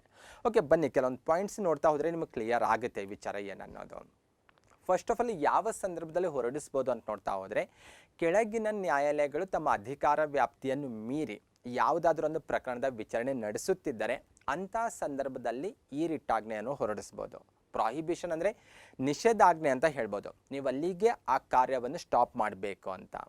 ಕಾಮನ್ ಆಗಿ ನ್ಯಾಯಾಲಯಗಳಿಗೆ ಬಂದಾಗ, ಅಧೀನ ನ್ಯಾಯಾಲಯಗಳಂತ ಬಂದಾಗ ಅಥವಾ ಹೈಕೋರ್ಟಿಗೆ ಆಗಿರ್ಬೋದು, ಕೆಲವೊಂದು ಕಂಡೀಷನ್ಸ್ಗಳು ಇರ್ತವೆ. ಸ್ಪೆಷಲಿ ಅಧೀನ ನ್ಯಾಯಾಲಯಗಳು ಬಂದಾಗ ಹೆಚ್ಚು ಕಂಡೀಷನ್ಸ್ಗಳಿರೋದು ಕಂಡುಬರುತ್ತೆ. ಹಾಗಾಗಿ ಆ ಕಂಡೀಷನ್ ಅಥವಾ ತನ್ನ ವ್ಯಾಪ್ತಿಯನ್ನು ಮೀರಿ ಅದೇನಾದರೂ ವಿಚಾರಣೆ ನಡೆಸ್ತಾ ಇದ್ದರೆ ಯಾವುದಾದ್ರೂ ಒಂದು ಪ್ರಕರಣದಲ್ಲಿ, ಅಂಥ ಸಂದರ್ಭದಲ್ಲಿ ಹೈಕೋರ್ಟ್ ಅಥವಾ ಸುಪ್ರೀಂ ಕೋರ್ಟ್ 32 ಆರ್ಟಿಕಲ್ ಇರೋದ್ರಿಂದ ನಾವಿಲ್ಲಿ ಸುಪ್ರೀಂ ಕೋರ್ಟನ್ನು ನೇರವಾಗಿ ಡಿಸ್ಕಷನ್ ಮಾಡ್ತಾ ಇರೋದು. ಈವನ್ ಹೈಕೋರ್ಟ್ ಕೂಡ ಇಂಥ ಒಂದು ರಿಟ್ಟನ್ನು ಹೊರಡಿಸ್ಬೋದಾಗಿದೆ. ಓಕೆ, ಅದರ ಜೊತೆಗೆ ಯಾರ ವಿರುದ್ಧ ಹೊರಡಿಸ್ಬೋದು, ಯಾರ ವಿರುದ್ಧ ಹೊರಡಿಸೋ ಹಾಗಿಲ್ಲ ಅನ್ನೋದು ಕೂಡ ತಿಳಿದಿರಬೇಕು. ಯಾರ ವಿರುದ್ಧ ಹೊರಡಿಸ್ಬೋದು ಅಂತ ನೋಡ್ತಾ ಹೋದರೆ, ಇದನ್ನು ನ್ಯಾಯಾಲಯ, ಆಲ್ರೆಡಿ ನಾನು ಸ್ಟಾರ್ಟಿಂಗಲ್ಲೇ ಹೇಳಿದೆ, ನ್ಯಾಯಾಂಗ ಕ್ಷೇತ್ರಕ್ಕೆ ರಿಲೇಟೆಡ್ ಆಗಿರುವಂಥ ರಿಟ್ ಅಂತ ಇದನ್ನು ಗುರುತಿಸ್ಬೋದು. ಕೇವಲ ನ್ಯಾಯಾಲಯ ಅಥವಾ ನ್ಯಾಯಮಂಡಳಿಗಳ ವಿರುದ್ಧ ಮಾತ್ರ ಈ ರಿಟ್ಟನ್ನು ಹೊರಡಿಸ್ಬೋದು. ಅಂದರೆ ಸಿಂಪಲ್ಲಾಗಿ ಅರ್ಥ ಮಾಡ್ಕೊಳ್ಳೋದಾದರೆ, ನ್ಯಾಯಿಕ ಅಧಿಕಾರವನ್ನು ಹೊಂದಿರುವವರ ವಿರುದ್ಧ ಮಾತ್ರ ಇದನ್ನು ಹೊರಡಿಸ್ಬೋದು. ಅವರನ್ನು ಹೊರತುಪಡಿಸಿ ಬೇರೆಯವರ ವಿರುದ್ಧ ಇದನ್ನು ಹೊರಡಿಸುವಂಥ ಪ್ರಸಂಗನೇ ಬರೋದಿಲ್ಲ ಅನ್ನೋದು. ಇನ್ನು ಅದರ ಜೊತೆಗೆ ಯಾರ ವಿರುದ್ಧ ಹೊರಡಿಸೋ ಹಾಗಿಲ್ಲ ಅಂದರೆ ಕೆಲವೊಂದು ಪಾಯಿಂಟ್ಸನ್ನು ನಾವು ಡಿಫ್ರೆಂಟಾಗಿ ಗಮನಿಸ್ಬೋದು. ಅಡ್ಮಿನಿಸ್ಟ್ರೇಟಿವ್ ಅಥಾರಿಟೀಸ್ಗಳ ವಿರುದ್ಧ ಇದನ್ನು ಹೊರಡಿಸೋ ಹಾಗಿಲ್ಲ, ಲೆಜಿಸ್ಲೇಟಿವ್ ಬಾಡೀಸ್ಗಳ ವಿರುದ್ಧ ಇದನ್ನು ಹೊರಡಿಸೋ ಹಾಗಿಲ್ಲ, ಮತ್ತು ಖಾಸಗಿ ವ್ಯಕ್ತಿ ಮತ್ತು ಸಂಸ್ಥೆಗಳ ವಿರುದ್ಧವೂ ಕೂಡ ಇದನ್ನು ಹೊರಡಿಸೋ ಹಾಗಿಲ್ಲ. ಸಿಂಪಲ್ಲಾಗಿ ನಾವು ಕಾಂಪಿಟೇಟಿವ್ ಎಕ್ಸಾಮಲ್ಲಿ ಹೆಚ್ಚು ಫೋಕಸ್ ಮಾಡೋದು ನ್ಯಾಯಾಂಗ ಕ್ಷೇತ್ರಕ್ಕೆ ರಿಲೇಟೆಡ್ ಆಗಿರುವಂಥ ಒಂದು ರಿಟ್ ಇದಾಗಿದೆ ಅಂತ ಗಮನಿಸಬೇಕು. ಇದಕ್ಕೆ ರಿಲೇಟೆಡ್ ಆಗಿ ಅತಿ ಹೆಚ್ಚು ಬಾರಿ ಕ್ವಶನ್ ಕೇಳಿರೋದನ್ನು ಸಹ ನಾವಿಲ್ಲಿ ನೋಡ್ಬೋದು. ಓಕೆ, ಪ್ರೀವಿಯಸ್ 2 ರಿಟ್ಸ್ಗಳ ಬಗ್ಗೆ ಒಂದು ಸ್ವಲ್ಪ ನೋಡ್ತಾ ಹೋಗೋಣ. ಮ್ಯಾಂಡಮಸ್ ಮತ್ತು ಪ್ರಾಹಿಬಿಷನ್ ಇವೆರಡರಲ್ಲೂ ಕೂಡ ಒಂದು ಮೇಜರ್ ವ್ಯತ್ಯಾಸ ಕಾಣ್ಬೋದು. ಸಾಕಷ್ಟು ವ್ಯತ್ಯಾಸ ಕಾಣ್ತೇವೆ ನಾವು, ಅದು ಹೊರಡಿಸುವಂಥ ಸಂದರ್ಭ, ಇದು ಹೊರಡಿಸುವಂಥ ಸಂದರ್ಭ ಸಾಕಷ್ಟಿದೆ. ಆದರೆ ಸ್ವಲ್ಪ ಕಾಂಪಿಟೇಟಿವ್ ಎಕ್ಸಾಮ್ ಪರ್ಪೋಸಿಂದ ನೋಡಿದಾಗ ಒಂದು ಪಾಯಿಂಟ್ ಇಂಪಾರ್ಟೆಂಟ್ ಆಗುತ್ತೆ. ಮ್ಯಾಂಡಮಸ್ ಹೆಂಗಿತ್ತಂದರೆ ಕಾರ್ಯನಿರ್ವಹಿಸಬೇಕು ಅಂತ ಆರ್ಡರ್ ಮಾಡೋದು ಅಥವಾ ಕಾರ್ಯನಿರ್ವಹಿಸಲೇಬೇಕು ಅಂತ ಹೊರಡಿಸುವಂಥ ಒಂದು ರಿಟ್ ಆಜ್ಞೆ ಆಗಿದೆ. ಆದರೆ ಪ್ರಾಹಿಬಿಷನ್ ಹೆಂಗಿದೆ ಅಂದರೆ ಕಾರ್ಯನಿರ್ವಹಿಸಬೇಡಿ ಅಂತ ಹೊರಡಿಸುವಂಥ ಒಂದು ರಿಟ್ಟಾಜ್ಞೆ ಇದೆ. ಸಂದರ್ಭಗಳೆಲ್ಲ ಬೇರೆ ಬೇರೆ ಇದಾವೆ, ಅದು ಬೇರೆ ಮಾತು. ಆದರೆ ಕಾಮನ್ ಆಗಿ ಬಂದಾಗ ಯಾವುದು ಕಾರ್ಯನಿರ್ವಹಿಸಲಿಕ್ಕೆ ಸೂಚಿಸುತ್ತೆ, ಯಾವುದು ಕಾರ್ಯನಿರ್ವಹಿಸಬೇಡಿ ಅಂತ ಸೂಚಿಸುತ್ತೆ ಅನ್ನೋದು ನಿಮಗೆ ಕ್ಲಿಯರ್ ಆಗಿರಬೇಕು. ಓಕೆ, ನೆಕ್ಸ್ಟ್ ಒನ್ 4ನೇ ರಿಟ್ ಆಜ್ಞೆ ಅಂದರೆ ಅದು ಸರ್ಶಿಯೋರರಿ ಅಂತ. To be certified, to be informed ಅಂತ ಹೇಳ್ಬೋದು ಇದರ ಮೀನಿಂಗು. ಮೇಲಿನ ನ್ಯಾಯಾಲಯಕ್ಕೆ ವರ್ಗಾಯಿಸೋದು ಅಥವಾ ಕಳಿಸೋದು ಅಂತ ಹೇಳೋದು. ಓಕೆ, ನೋಡಿದ್ರೆ ಗೊತ್ತಾಗ್ತಾ ಇದು ಕೂಡ ನ್ಯಾಯಾಂಗ ಕ್ಷೇತ್ರಕ್ಕೆ ರಿಲೇಟೆಡ್ ಆಗಿದೆ ಅನ್ನುವಂಥ ತೀರ್ಮಾನಕ್ಕೆ ನಾವು ಬರಬಹುದು. ಮೇಲಿನ ನ್ಯಾಯಾಲಯಕ್ಕೆ ಕಳಿಸುವುದು ಅನ್ನುವಂಥ ಒಂದು ಅರ್ಥ ಅಲ್ಲಿ ಬಳಕೆ ಆಗಿರೋದು ಕಂಡುಬರುತ್ತೆ. ಓಕೆ, ಬನ್ನಿ ಇದ್ರ ಬಗ್ಗೆ ಒಂದೆರಡು ಸ್ಲೈಡ್ ಅಥವಾ ಒಂದೆರಡು ಪಾಯಿಂಟ್ಸ್ ಕ್ಲಿಯರ್ ಮಾಡಿಕೊಂಡ್ರೆ ನೀವು ಇದು ಕೂಡ ಯಾವುದಕ್ಕೆ ರಿಲೇಟೆಡ್ ಆಗಿದೆ ಅನ್ನುವಂತಹ ಸ್ಪಷ್ಟವಾದ ಒಂದು ತೀರ್ಮಾನಕ್ಕೆ ಬರ್ಬೋದು. ಯಾವ ರೀತಿ ಹೊರಡಿಸ್ತಾರೆ ಅನ್ನೋದು ಮೊದಲು ಕ್ಲಿಯರ್ ಮಾಡ್ಕೊಳ್ಳೋಣ. ಯಾವ ಸಂದರ್ಭ ಅನ್ನೋದು ನೆಕ್ಸ್ಟ್ ಸ್ಲೈಡಲ್ಲಿ ನೋಡ್ತಾ ಹೋಗೋಣ. ಯಾವ ರೀತಿ ಹೊರಡಿಸ್ತಾರೆ ಅಂದರೆ ಕೆಳ ನ್ಯಾಯಾಲಯ ಅಥವಾ ನ್ಯಾಯಮಂಡಳಿಗಳಲ್ಲಿರುವಂತಹ ಯಾವುದೇ ಒಂದು ಪ್ರಕರಣ ಆಗಿರ್ಬೋದು, ಮೊಕದ್ದಮೆಯನ್ನು ತನಗೆ ವರ್ಗಾಯಿಸಬೇಕೆಂದು ಸುಪ್ರೀಂ ಕೋರ್ಟ್ 32 ಆರ್ಟಿಕಲ್ ಅಡಿಯಲ್ಲಿ ಹೊರಡಿಸುವಂಥ ರಿಟ್ ಆಗಿದೆ. ಹೈಕೋರ್ಟ್ ಕೂಡ 226 ಆರ್ಟಿಕಲ್ ಅಡಿಯಲ್ಲಿ ಹೊರಡಿಸ್ಬೋದು. ಇಲ್ಲಿ ಹೈಕೋರ್ಟ್ ಆರ್ ಸುಪ್ರೀಂ ಕೋರ್ಟ್ ಅಂತ ಎರಡು ವರ್ಡ್ ಬಳಕೆ ಆಗಿದೆ. ಅದರ 32 ಆರ್ಟಿಕಲ್ ಅಡಿಯಲ್ಲಿ ಇದು ಸುಪ್ರೀಂ ಕೋರ್ಟ್ಗೆ ಮಾತ್ರ ಈ ಪವರ್ ಇರೋದು. 226 ಬಂದಾಗ ಹೈಕೋರ್ಟ್ಗೆ ಆ ಪವರ್ ಇರೋದು ಕಂಡುಬರುತ್ತೆ. ಕಾಮನ್ ಆಗಿಲ್ಲ ನಾನು ಅದನ್ನು ಬಳಕೆ ಮಾಡಿರೋದು. ಅಂದರೆ ಕೆಳ ನ್ಯಾಯಾಲಯದಲ್ಲಿರುವಂತಹ ಅಥವಾ ಕೆಳ ನ್ಯಾಯಮಂಡಳಿಯಲ್ಲಿರುವಂತಹ ಯಾವುದೇ ಒಂದು ಪ್ರಕರಣವನ್ನು ತನಗೆ ವರ್ಗಾಯಿಸಬೇಕೆಂದು ಸುಪ್ರೀಂ ಕೋರ್ಟ್ ಹೊರಡಿಸುವಂಥ ಒಂದು ರಿಟ್ಟು ಇದಾಗಿದೆ. ಹಾಗಾಗಿ ಈಸಿಯಾಗಿ ಹೇಳ್ಬೋದು ಇದು ಕೂಡ ನ್ಯಾಯಾಂಗ ಕ್ಷೇತ್ರಕ್ಕೆ ರಿಲೇಟೆಡ್ ಆಗಿದೆ ಅಂತ. ಯಾವ ಸಂದರ್ಭದಲ್ಲಿ ಹೊರಡಿಸಬಹುದು ಅನ್ನೋದು ಪ್ರಶ್ನೆ. ಈಗ ಪ್ರೊಹಿಬಿಷನ್ ಆಲ್ರೆಡಿ ಗೊತ್ತು ನಿಮಗೆ. ಯಾವ ಸಂದರ್ಭದಲ್ಲಿ ಹೊರಡಿಸಲಾಗುತ್ತೆ ಅಂದರೆ ಕೆಳ ನ್ಯಾಯಾಲಯಗಳು ತಮ್ಮ ವ್ಯಾಪ್ತಿ, ತಮ್ಮ ಅಧಿಕಾರ ವ್ಯಾಪ್ತಿಯನ್ನು ಮೀರಿ ಏನಾದರೂ ಯಾವುದಾದ್ರೂ ಪ್ರಕರಣದ ವಿಚಾರಣೆ ನಡೆಸ್ತಾ ಇದ್ದರೆ ಅದನ್ನು ಅಲ್ಲಿಗೆ ಸ್ಟಾಪ್ ಮಾಡಿರಿ ಅಂತ ಹೊರಡಿಸುವಂಥ ರಿಟ್ಟಾಜ್ಞೆ ಅದಾಗಿತ್ತು. ಆದರೆ ಸರ್ಶಿಯೋರರಿ ಅದಕ್ಕಿಂತ ಒಂದು ಹೆಜ್ಜೆ ಮುಂದೆ ಹೋಗಿ ನೀಡುವಂತಹ ಒಂದು ಆಜ್ಞೆ ಅಂತ ಹೇಳ್ಬೋದು. ಅಂದರೆ ಕೆಳ ನ್ಯಾಯಾಲಯಗಳು ತಮ್ಮ ಅಧಿಕಾರ ವ್ಯಾಪ್ತಿಯನ್ನು ಮೀರಿ ಯಾವುದಾದ್ರೂ ಪ್ರಕರಣದಲ್ಲಿ ತೀರ್ಪು ನೀಡಿದ್ರೆ ಅಥವಾ ತನ್ನ ಅಧಿಕಾರ ವ್ಯಾಪ್ತಿಗೆ ಮೀರಿ ಕಾನೂನಿಗೆ ವಿರುದ್ಧವಾಗಿ ತೀರ್ಪು ನೀಡಿದರೆ ಅಥವಾ ಕಾನೂನುಬದ್ಧವಾಗಿ ತೀರ್ಪು ನೀಡದೇ ಇದ್ದರೆ ಅಂತಹ ಸಂದರ್ಭದಲ್ಲಿ ಸುಪ್ರೀಂ ಕೋರ್ಟ್ ಹೊರಡಿಸುವಂಥ ಒಂದು ರಿಟ್ ಇದಾಗಿದೆ. ಸೇಮ್ ಇಂತಹದ್ದೇ ಪವರ್ 226ನೇ ಆರ್ಟಿಕಲ್ ಅಡಿಯಲ್ಲಿ ಹೈಕೋರ್ಟ್ ಕೂಡ ಪಡೆದುಕೊಂಡಿದೆ. ಅಂದರೆ ತೀರ್ಪನ್ನು ರದ್ದುಗೊಳಿಸಿ ಆ ಮೊಕದ್ದಮೆ ತನಗೆ ವರ್ಗಾಯಿಸಬೇಕೆಂದು ಹೊರಡಿಸುವಂತಹ ರಿಟ್ ಇದಾಗಿದೆ. ಓಕೆ, ಪ್ರೊಹಿಬಿಷನ್ನಲ್ಲಿ ಅಲ್ಲಿಗೆ ವಿಚಾರಣೆ ಸ್ಟಾಪ್ ಮಾಡಬೇಕು ಅಂತ ಹೊರಡಿಸುವಂಥ ರಿಟ್ ಆಗಿತ್ತು. ಆದರೆ ಸರ್ಶಿಯೋರರಲ್ಲಿ ಹೆಂಗಿದೆ ಅಂದರೆ ಆಲ್ರೆಡಿ ಅದೇನಾದರೂ ತೀರ್ಪು ಕೊಟ್ಟಿದ್ರೆ ಆ ತೀರ್ಪನ್ನು ರದ್ದುಪಡಿಸಿ ಆ ಪ್ರಕರಣ ತನಗೆ ವರ್ಗಾಯಿಸಬೇಕಂತ ಹೊರಡಿಸುವಂತಹ ರಿಟ್ ಇದಾಗಿರುತ್ತೆ. ಈ ರಿಟ್ ಹೊರಡಿಸುವಂಥ ಅಧಿಕಾರ ಹೈಕೋರ್ಟಿಗೂ ಇದೆ, ಸುಪ್ರೀಂ ಕೋರ್ಟಿಗೂ ಇದೆ. 32 ಆರ್ಟಿಕಲ್ ಅಡಿಯಲ್ಲಿ ಬಂದಾಗ ಇದು ಸುಪ್ರೀಂ ಕೋರ್ಟಿಗಿರುವಂಥ ಪವರ್ ಆಗಿದೆ. 226 ಆರ್ಟಿಕಲ್ ಅಡಿಯಲ್ಲಿ ಬಂದಾಗ ಹೈಕೋರ್ಟಿಗೂ ಈ ಪವರ್ ಇರೋದು ಕಂಡುಬರುತ್ತೆ. ಹಾಗಾಗಿ ಸೂಕ್ಷ್ಮವಾದ ವ್ಯತ್ಯಾಸವನ್ನು ನಾವಿಲ್ಲಿ ಕಾಣ್ಬೋದಾಗಿದೆ. ನೆಕ್ಸ್ಟ್ ಒನ್ ಯಾರ ವಿರುದ್ಧ ಹೊರಡಿಸಬಹುದು ಮತ್ತು ಯಾರ ವಿರುದ್ಧ ಹೊರಡಿಸುವಂತಿಲ್ಲ, ಇವೆರಡು ಕ್ಲಿಯರ್ ಆಗಿರಬೇಕು. ಆಲ್ರೆಡಿ ಗೆಸ್ ಮಾಡ್ಬೋದು. ಜುಡಿಷಿಯಲ್ ಆ್ಯಂಡ್ ಕ್ವಾಸಿ ಜುಡಿಷಿಯಲ್ ಅಥಾರಿಟೀಸ್ಗಳ ವಿರುದ್ಧ ಇದನ್ನು ಹೊರಡಿಸ್ಬೋದು. ಅಡ್ಮಿನಿಸ್ಟ್ರೇಟಿವ್ ಅಥಾರಿಟೀಸ್ಗಳ ವಿರುದ್ಧ ಕೂಡ ಇದನ್ನು ಹೊರಡಿಸ್ಬೋದು. ಮುಂಚೆ ಇದಕ್ಕೆ ಅವಕಾಶ ಇರಲಿಲ್ಲ. ಆದರೆ 1991ರಲ್ಲಿ ಸುಪ್ರೀಂ ಕೋರ್ಟು ಇದು ಅಡ್ಮಿನಿಸ್ಟ್ರೇಟಿವ್ ಅಥಾರಿಟೀಸ್ಗಳ ವಿರುದ್ಧ ಕೂಡ ಹೊರಡಿಸ್ಬೋದು ಅಂತ ಸ್ಪಷ್ಟಪಡಿಸುತ್ತೆ. ಹಾಗಾಗಿ ಅದನ್ನು ಕೂಡ ನಾವಿಲ್ಲಿ ಸೂಕ್ಷ್ಮವಾಗಿ ಗಮನಿಸಬೇಕಾಗುತ್ತೆ. ಇನ್ನು ಯಾರ ವಿರುದ್ಧ ಹೊರಡಿಸೋ ಹಾಗಿಲ್ಲ ಅಂತ ನೋಡ್ತಾ ಹೋದರೆ ಲೆಜಿಸ್ಲೇಟಿವ್ ಬಾಡೀಸ್ಗಳ ವಿರುದ್ಧ ಹೊರಡಿಸೋ ಹಾಗಿಲ್ಲ. ಪ್ರೈವೇಟ್ ಆಗಿರುವಂಥ ಪರ್ಸನ್ಗಳಾಗಿರ್ಬೋದು, ಸಂಸ್ಥೆಗಳ ವಿರುದ್ಧ ಇದನ್ನು ಹೊರಡಿಸೋ ಹಾಗಿಲ್ಲ ಅನ್ನುವಂಥ ವಿಚಾರ ನಿಮಗೆ ತಿಳಿದಿರಬೇಕು. ನೆಕ್ಸ್ಟ್ ಕೊನೆಯ ರಿಟ್ ಕೋವಾರೆಂಟೋ ಅಂತ. ಕೋವಾರೆಂಟೋ ಅಂದರೆ ಬೈ ವಾಟ್ ಅಥಾರಿಟಿ ಅನ್ನೋಂಥ ಒಂದು ಅರ್ಥವನ್ನು ಕೊಡುತ್ತೆ. ಇದು ಯಾವ ಸಂದರ್ಭದಲ್ಲಿ ಅಥವಾ ಯಾರ ವಿರುದ್ಧ ಹೊರಡಿಸಲಾಗುತ್ತೆ ಅಂತ ನೋಡ್ತಾ ಹೋದರೆ ಯಾವುದೋ ಒಬ್ಬ ವ್ಯಕ್ತಿ ಅಗತ್ಯ ಅರ್ಹತೆ ಇಲ್ಲದೆ ಅಥವಾ ಅಕ್ರಮವಾಗಿ ಸಾರ್ವಜನಿಕ ಹುದ್ದೆಯನ್ನು ಅಲಂಕರಿಸಿದ್ರೆ ಅಂತಹ ಸಂದರ್ಭದಲ್ಲಿ ಅವನ ವಿರುದ್ಧ ಹೊರಡಿಸುವಂಥ ಒಂದು ರಿಟ್ ಇದಾಗಿರುತ್ತೆ. ಅಂದರೆ ಯಾವುದೋ ಒಂದು ಸಾರ್ವಜನಿಕ ಹುದ್ದೆ ಇರುತ್ತೆ, ಆ ಹುದ್ದೆಗೆ ಯಾರೋ ಒಬ್ಬ ವ್ಯಕ್ತಿ ನೇಮಕ ಆಗ್ತಾರೆ ಅಥವಾ ಆಯ್ಕೆ ಆಗ್ಬೋದು. ಅವರೇನಾದರೂ ಅಕ್ರಮವಾಗಿ ಹುದ್ದೆಯನ್ನು ಅಲಂಕರಿಸಿದ್ರೆ ಅಥವಾ ಆ ಹುದ್ದೆಗೆ ಗೊತ್ತುಪಡಿಸಿರುವಂಥ ಅರ್ಹತೆ ಇಲ್ಲದೆ ಆತ ಏನಾದರೂ ಹುದ್ದೆಯನ್ನು ಅಲಂಕರಿಸಿದ್ರೆ ಅಂಥವರ ವಿರುದ್ಧ ಇಂತಹ ಒಂದು ರಿಟ್ಟಾಜ್ಞೆ ಹೊರಡಿಸಲಿಕ್ಕೆ ನಾವು ಸುಪ್ರೀಂ ಕೋರ್ಟ್ನಲ್ಲಿ ಅರ್ಜಿ ಸಲ್ಲಿಸ್ಬೋದು ಆರ್ಟಿಕಲ್ 32 ಅಡಿಯಲ್ಲಿ ಬಂದಾಗ. ಓಕೆ, ಈ ರಿಟ್ಟನ್ನು ಯಾರ ವಿರುದ್ಧ ಹೊರಡಿಸುವಂತಿಲ್ಲ ಅನ್ನುವಂಥ ವಿಚಾರ ಕೂಡ ನಿಮಗೆ ಗೊತ್ತಿರಬೇಕು. ಸ್ಪೆಷಲಿ ಸಚಿವರ ಕಚೇರಿಯ ವಿಚಾರವಾಗಿ ರಿಟ್ಟನ್ನು ಹೊರಡಿಸೋ ಹಾಗಿಲ್ಲ, ಖಾಸಗಿ ಕಚೇರಿಯ ವಿಚಾರವಾಗಿ ಹೊರಡಿಸೋ ಹಾಗಿಲ್ಲ, ಕಾನೂನುಬದ್ಧವಾಗಿ ಅಥವಾ ಸಂವಿಧಾನಾತ್ಮಕವಾಗಿ ಸ್ಥಾಪಿತವಾಗಿಲ್ಲದೆ ಇರುವಂತಹ ಪ್ರಾಧಿಕಾರಗಳೇನಿರ್ತಾವಲ್ವಾ, ಇಂತಹ ಪ್ರಾಧಿಕಾರಗಳ ವಿಚಾರವಾಗಿ ಕೂಡ ಈ ರಿಟ್ಟನ್ನು ಹೊರಡಿಸುವಂಗಿಲ್ಲ ಅನ್ನುವಂಥ ವಿಚಾರ ನಿಮಗೆ ತಿಳಿದಿರಬೇಕು. ಓಕೆ, ಇದಿಷ್ಟು ಭಾರತ ಸಂವಿಧಾನದ 32ನೇ ಆರ್ಟಿಕಲ್ಸ್ ಅಲ್ಲಿ ಇರುವಂತಹ ರಿಟ್ಸ್ಗಳ ಬಗ್ಗೆನ ವಿಚಾರವಾಗಿತ್ತು. ನೆಕ್ಸ್ಟ್ ಇದಕ್ಕೆ ರಿಲೇಟೆಡ್ ಆಗಿ ಸ್ವಲ್ಪ ಅಡಿಷನಲ್ ಆಗಿ ಇನ್ನೂ ಕೆಲವೊಂದು ಇನ್ಫಾರ್ಮೇಷನ್ ಕ್ಲಿಯರ್ ಮಾಡ್ಕೊಳ್ಳೋಣ. ಓಕೆ, ರಿಟ್ಗಳ ಬಗ್ಗೆ ಎಲ್ಲ ಅಭ್ಯಾಸ ಮಾಡಿದ ನಂತರ ಒಂದು ಪ್ರಶ್ನೆ ಸಹಜವಾಗಿ ಬರುತ್ತೆ. ರಿಟ್ಟು ಹೊರಡಿಸುವಂತಹ ವಿಚಾರದಲ್ಲಿ ಯಾವ ನ್ಯಾಯಾಲಯಕ್ಕೆ ಹೆಚ್ಚು ಅಧಿಕಾರ ಇದೆ ಅಥವಾ ಯಾವ ನ್ಯಾಯಾಲಯದ ವ್ಯಾಪ್ತಿ ವಿಶಾಲವಾಗಿದೆ ಅನ್ನುವಂಥ ಪ್ರಶ್ನೆ ನಿಮಗೆ ಬರ್ತಾ ಇರ್ಬೋದು. ಆಲ್ರೆಡಿ ನಿಮಗೆ ಗೊತ್ತು, ಭಾರತದಲ್ಲಿ 2 ಕೋರ್ಟ್ಗಳಿಗೆ ರಿಟ್ ಹೊರಡಿಸುವಂಥ ಅಧಿಕಾರ ಇರೋದು. ಅಂದರೆ ಸುಪ್ರೀಂ ಕೋರ್ಟ್ ಮತ್ತು ಹೈಕೋರ್ಟ್, ಈ 2 ಕೋರ್ಟ್ಗಳಿಗೂ ರಿಟ್ ಹೊರಡಿಸುವಂಥ ಅಧಿಕಾರ ಇದೆ. ಸುಪ್ರೀಂ ಕೋರ್ಟ್ 32ನೇ ಆರ್ಟಿಕಲ್ ಅಡಿಯಲ್ಲಿ ರಿಟ್ ಹೊರಡಿಸಿದ್ರೆ, ಹೈಕೋರ್ಟ್ 226ನೇ ಆರ್ಟಿಕಲ್ ಅಡಿಯಲ್ಲಿ ರಿಟ್ ಹೊರಡಿಸುತ್ತೆ. ಆದರೆ ರಿಟ್ ಹೊರಡಿಸುವಂತಹ ವಿಚಾರದಲ್ಲಿ ಯಾವ ಕೋರ್ಟ್ಗೆ ಹೆಚ್ಚು ಅಧಿಕಾರ ಇದೆ ಅಂತ ಪ್ರಶ್ನೆ ಬಂದರೆ ಕನ್ಫ್ಯೂಷನ್ ಸ್ಟಾರ್ಟ್ ಆಗ್ಬೋದು. ಕೆಲವೊಬ್ಬರು ಸುಪ್ರೀಂ ಕೋರ್ಟ್ ಅಂತ ಆನ್ಸರ್ ಮಾಡ್ಬೋದು, ಯಾಕಂದರೆ ಸುಪ್ರೀಂ ಕೋರ್ಟ್ ದೇಶದ ಅಂತಿಮ ನ್ಯಾಯಾಲಯ, ಅತ್ಯುನ್ನತ ನ್ಯಾಯಾಲಯ ಅಂತೆಲ್ಲ ನಾವು ಗುರುತಿಸ್ತಾ ಇರ್ತೇವೆ.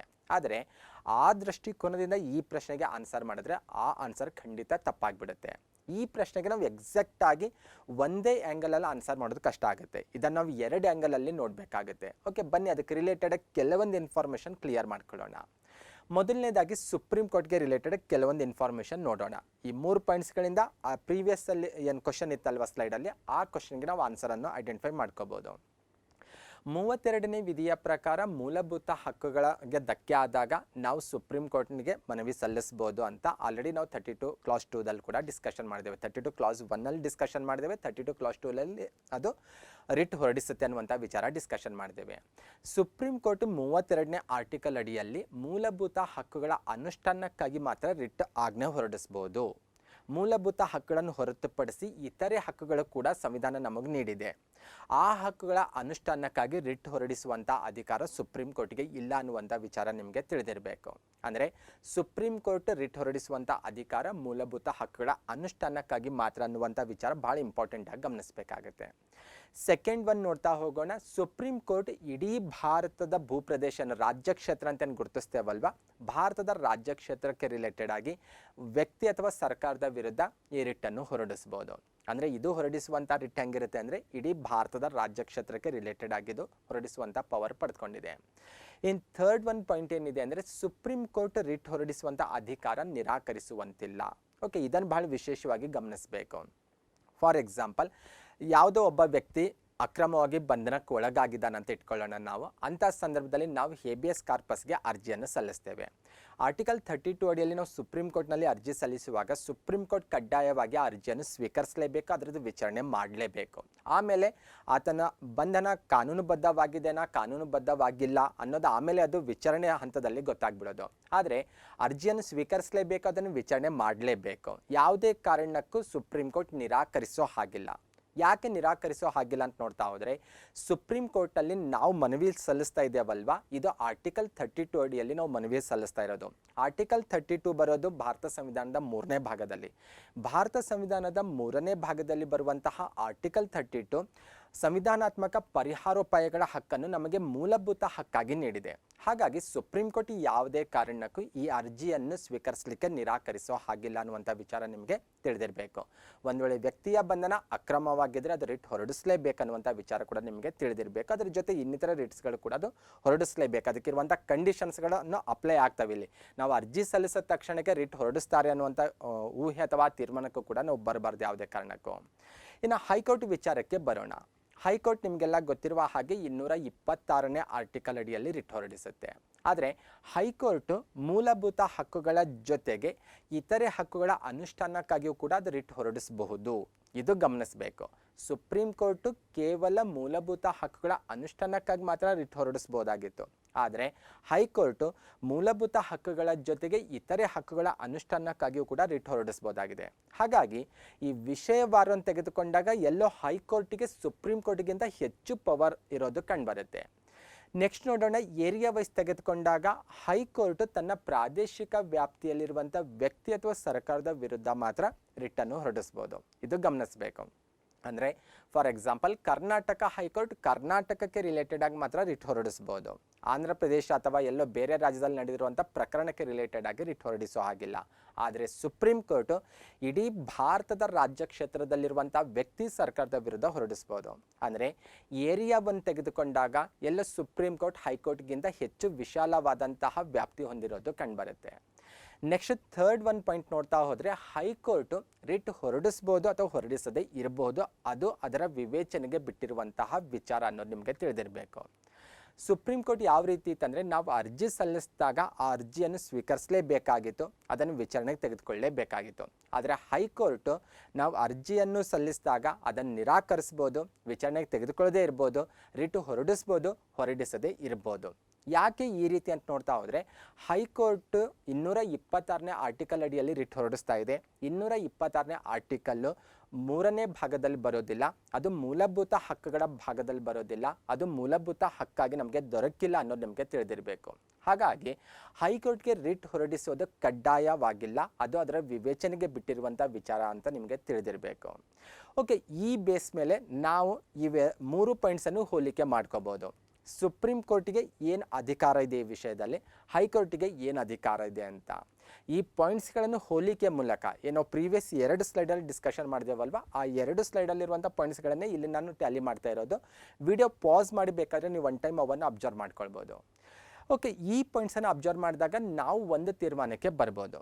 ಸ್ಟಾರ್ಟಿಂಗಲ್ಲಿ ನಾನೊಂದು ಕ್ವಶನ್ ಕೇಳಿದೆ ನಿಮಗೆ, ರಿಟ್ ಹೊರಡಿಸುವಂಥ ವಿಚಾರದಲ್ಲಿ ಯಾವ ಕೋರ್ಟು ಹೆಚ್ಚು ಪವರ್ಫುಲ್ ಆಗಿದೆ ಅಥವಾ ಯಾವ ನ್ಯಾಯಾಲಯದ ವ್ಯಾಪ್ತಿ ವಿಶಾಲವಾಗಿದೆ ಅಂತ. ಇದಕ್ಕೆ ನೇರವಾಗಿ ಆನ್ಸರ್ ಮಾಡೋದು ಕಷ್ಟ ಆಗುತ್ತೆ ಅಂತ ನಾನು ಆಲ್ರೆಡಿ ಸ್ಟಾರ್ಟಿಂಗಲ್ಲೇ ಹೇಳಿದೆ. ವಿಷಯವಾರು ತೆಗೆದುಕೊಂಡಾಗ ಹೈಕೋರ್ಟ್ ಹೆಚ್ಚು ಅಧಿಕಾರ ಹೊಂದಿರೋದು ಕಂಡುಬರುತ್ತೆ. ಯಾಕೆಂದರೆ ಹೈಕೋರ್ಟು ಮೂಲಭೂತ ಹಕ್ಕುಗಳ ಜೊತೆಗೆ ಇತರೆ ಹಕ್ಕುಗಳ ಅನುಷ್ಠಾನಕ್ಕಾಗಿಯೂ ಕೂಡ ರಿಟ್ ಹೊರಡಿಸುವಂಥ ಅಧಿಕಾರ ಹೈಕೋರ್ಟಿಗೆ ಇರೋದು ಕಂಡುಬರುತ್ತೆ. ಇನ್ನು ಕಾರ್ಯಕ್ಷೇತ್ರ ವ್ಯಾಪ್ತಿ ಏರಿಯಾ ಅಂತ ತೆಗೆದುಕೊಂಡಾಗ ಸುಪ್ರೀಂ ಕೋರ್ಟಿಗೆ ಹೆಚ್ಚು ಅಧಿಕಾರ ಇರೋದು ಕಂಡುಬರುತ್ತೆ. ಹಾಗಾಗಿ ಎಕ್ಸಾಮಲ್ಲಿ ಬಂದಾಗ ಈ 2 ಪಾಯಿಂಟ್ಸನ್ನು ಇಟ್ಕೊಂಡು ನೀವು ಸರಿಯಾದಂತಹ ಉತ್ತರ ಯಾವುದಂತ ಗುರುತಿಸಬೇಕಾಗುತ್ತೆ. ಹಾಗಾಗಿ ಇದು ಸ್ವಲ್ಪ ಇಂಪಾರ್ಟೆಂಟ್ ಆಗಿರುವಂತಹ ಒಂದು ಪಾಯಿಂಟ್ ಅಂತ ಇಲ್ಲಿ ಗುರುತಿಸ್ತಾ ಇರೋದು. ಓಕೆ, ನೆಕ್ಸ್ಟ್ ಒಂದು ಬರೋಣ. ಹಾಗಾದರೆ ಮೂಲಭೂತ ಹಕ್ಕುಗಳ ರಕ್ಷಕ ಯಾರು ಅಂತ ಕ್ವಶನ್ ಬಂದರೆ ನಾವು ಏನು ಆನ್ಸರ್ ಮಾಡಬೇಕು ಅಂತ ನೋಡ್ತಾ ಹೋದರೆ, ಮೂಲಭೂತ ಹಕ್ಕುಗಳ ರಕ್ಷಕ ಅಂತ ನಾವು ಸುಪ್ರೀಂ ಕೋರ್ಟಿಗೂ ಕರಿಬೋದು, ಹೈಕೋರ್ಟಿಗೂ ಕರಿಬೋದು. 32ನೇ ಆರ್ಟಿಕಲ್ ಅಡಿಯಲ್ಲಿ ಸುಪ್ರೀಂ ಕೋರ್ಟ್ ಮೂಲಭೂತ ಹಕ್ಕುಗಳ ರಕ್ಷಕವಾಗಿ ಕಾರ್ಯನಿರ್ವಹಿಸುತ್ತೆ. ಆರ್ಟಿಕಲ್ 226 ಅಡಿಯಲ್ಲಿ ಹೈಕೋರ್ಟ್ ಕೂಡ ಮೂಲಭೂತ ಹಕ್ಕುಗಳ ರಕ್ಷಕವಾಗಿ ಕಾರ್ಯನಿರ್ವಹಿಸುತ್ತೆ. ಆದರೆ ಇನ್ನೂ ಒಂದು ಕ್ವಶನ್ ಬರ್ಬೋದು ನಿಮಗೆ, ಇನ್ನೂ ಒಂದು ಹೆಜ್ಜೆ ಮುಂದೆ ಹೋಗಿ ಒಂದು ಕ್ವಶನ್ ಫ್ರೇಮ್ ಮಾಡ್ಬೋದು. ಮೂಲಭೂತ ಹಕ್ಕುಗಳ ಅಂತಿಮ ರಕ್ಷಕ ಯಾರು ನಮ್ಮ ದೇಶದಲ್ಲಿ ಅಂತ ಕೇಳ್ಬೋದು. ಮೂಲಭೂತ ಹಕ್ಕುಗಳ ಅಂತಿಮ ರಕ್ಷಕ ಅಂತ ಕೇಳಿದ್ರೆ ಸುಪ್ರೀಂ ಕೋರ್ಟ್ ಅಂತ ಆನ್ಸರ್ ಮಾಡಬೇಕು. ಯಾಕೆಂದರೆ ಆಲ್ರೆಡಿ ಪ್ರೀವಿಯಸ್ ಒಂದು 2-3 ಸ್ಲೈಡಲ್ಲಿ ನಾವು ಡಿಸ್ಕಷನ್ ಮಾಡ್ತೇವೆ, ಸುಪ್ರೀಂ ಕೋರ್ಟ್ ಕಡ್ಡಾಯವಾಗಿ ಮೂಲಭೂತ ಹಕ್ಕುಗಳ ರಕ್ಷಣೆಗಾಗಿ ರಿಟ್ ಹೊರಡಿಸಲೇಬೇಕು, ನಿರಾಕರಿಸೋ ಹಾಗಿಲ್ಲ. 32 ಆರ್ಟಿಕಲ್ ನಮಗೆ ಮೂಲಭೂತ ಹಕ್ಕಾಗಿ ಲಭಿಸಿದೆ ಅನ್ನೋದು. ಆದರೆ ಹೈಕೋರ್ಟ್ ಮೂಲಭೂತ ಹಕ್ಕುಗಳ ರಕ್ಷಣೆಗಾಗಿ ರಿಟ್ ಹೊರಡಿಸ್ಬೋದು, ಹೊರಡಿಸದೇ ಇರಬಹುದು, ಅದರ ವಿವೇಚನೆಗೆ ಬಿಟ್ಟಿರುವಂತಹ ಒಂದು ವಿಚಾರ ಆಗಿದೆ. ಹಾಗಾಗಿ ಅಂತಿಮ ರಕ್ಷಕ ಅಂತ ಕೇಳಿದ್ರೆ ನಾವು ಸುಪ್ರೀಂ ಕೋರ್ಟ್ ಅನ್ನುವಂತಹ ಒಂದು ಆನ್ಸರ್ ಅಥವಾ ಆ ತೀರ್ಮಾನಕ್ಕೆ ಬರಬೇಕಾಗುತ್ತೆ. ಓಕೆ, ಇದಿಷ್ಟು ಆರ್ಟಿಕಲ್ 32ಗೆ ರಿಲೇಟೆಡ್ ಆಗಿರುವಂಥ ಇನ್ಫಾರ್ಮೇಷನ್ ಆಗಿತ್ತು. ಇದರ ಜೊತೆಗೆ 33, 34, 35ಗೂ ರಿಲೇಟೆಡ್ ಕೆಲವೊಂದು ಬೇಸಿಕ್ ಇನ್ಫಾರ್ಮೇಷನ್ ಕ್ಲಿಯರ್ ಮಾಡ್ಕೊಳ್ಳೋಣ. ಕಾಂಪಿಟೇಟಿವ್ ಎಕ್ಸಾಮಲ್ಲಿ ಹೆಚ್ಚು ಫೋಕಸ್ ಮಾಡೋದು ಆರ್ಟಿಕಲ್ 14ಇಂದ 32ವರೆಗೂ ಹೆಚ್ಚು ಫೋಕಸ್ ಮಾಡೋದು. 33, 34, 35ಗೆ ರಿಲೇಟೆಡ್ ಆಗಿ ಕ್ವಶನ್ ಕೇಳೋದು ಬಹಳ ಕಡಿಮೆ. ಆದರೂ ಕೂಡ ಬೇಸಿಕ್ ಆಗಿ ಒಂದು ಇನ್ಫಾರ್ಮೇಷನ್ ಕ್ಲಿಯರ್ ಮಾಡ್ಕೊಳ್ಳೋಣ.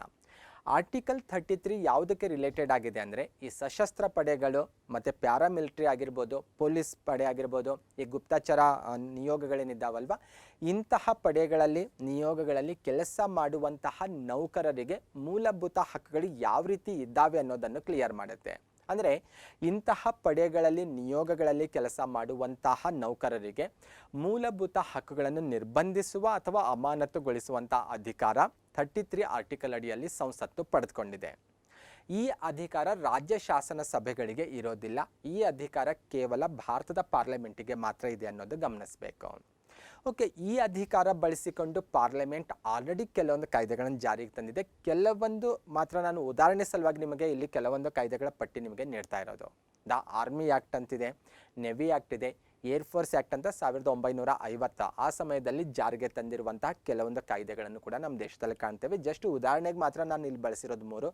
ಇದನ್ನು ಹೊರತುಪಡಿಸಿ ಇನ್ನೂ ಕೆಲವೊಂದು ಕಾಯ್ದೆಗಳನ್ನು ಕೂಡ ನಾವು ಕಾಣ್ಬೋದಾಗಿದೆ. ನಿಮಗೆ ಅನ್ನಿಸ್ಬೋದು ಆರ್ಮಿಯಲ್ಲಿ ವರ್ಕ್ ಮಾಡೋರು, ಪೊಲೀಸ್ ಇಲಾಖೆಯಲ್ಲಿ ವರ್ಕ್ ಮಾಡೋರು ಅಥವಾ ಪ್ರೀವಿಯಸ್ ಸ್ಲೈಡಲ್ಲಿ ಬಂದಾಗ ನಾವು ಇನ್ನೂ ಕೆಲವೊಂದು ಪಡೆಗಳನ್ನೆಲ್ಲ ಗುರುತಿಸ್ತೇವೆ, ಪ್ಯಾರಾಮಿಲಿಟರಿ ಫೋರ್ಸ್ ಅಂತೆಲ್ಲ ಗುರುತಿಸ್ತೇವೆ. ಅವರು ದೇಶಕ್ಕೆ ಸೇವೆ ಸಲ್ಲಿಸೋರು, ದೇಶಕ್ಕೆ ಅವರಿಂದ ಸಾಕಷ್ಟು ಕೊಡುಗೆ ಸಿಗ್ತಾ ಇದೆ. ಹಾಗಿದ್ದಾಗ ಅವರಿಗೆ ಏಕೆ ಮೂಲಭೂತ ಹಕ್ಕುಗಳನ್ನು ನಿರಾಕರಿಸಬೇಕು ಅಥವಾ ಅವರ ಮೂಲಭೂತ ಹಕ್ಕುಗಳ ಮೇಲೆ ಏಕೆ ನಿರ್ಬಂಧ ವಿಧಿಸಬೇಕು ಅಂತ ಪ್ರಶ್ನೆ ಬರ್ತಾ ಇರ್ಬೋದು. ಒಂದು ಉದಾಹರಣೆ ಮೂಲಕ ನಾನು ಇದನ್ನು ಕ್ಲಿಯರ್ ಮಾಡ್ತೀನಿ. ಯಾಕೆ ಈ ರೀತಿ ಅವ್ರ ಮೇಲೆ ಕಂಡೀಷನ್ಸ್ ವಿಧಿಸುತ್ತೆ ಪಾರ್ಲಿಮೆಂಟ್ ಕಾಯ್ದೆ ಮೂಲಕ ಅನ್ನೋದು ಒಂದು ಉದಾಹರಣೆ ಮೂಲಕ ನೋಡೋಣ.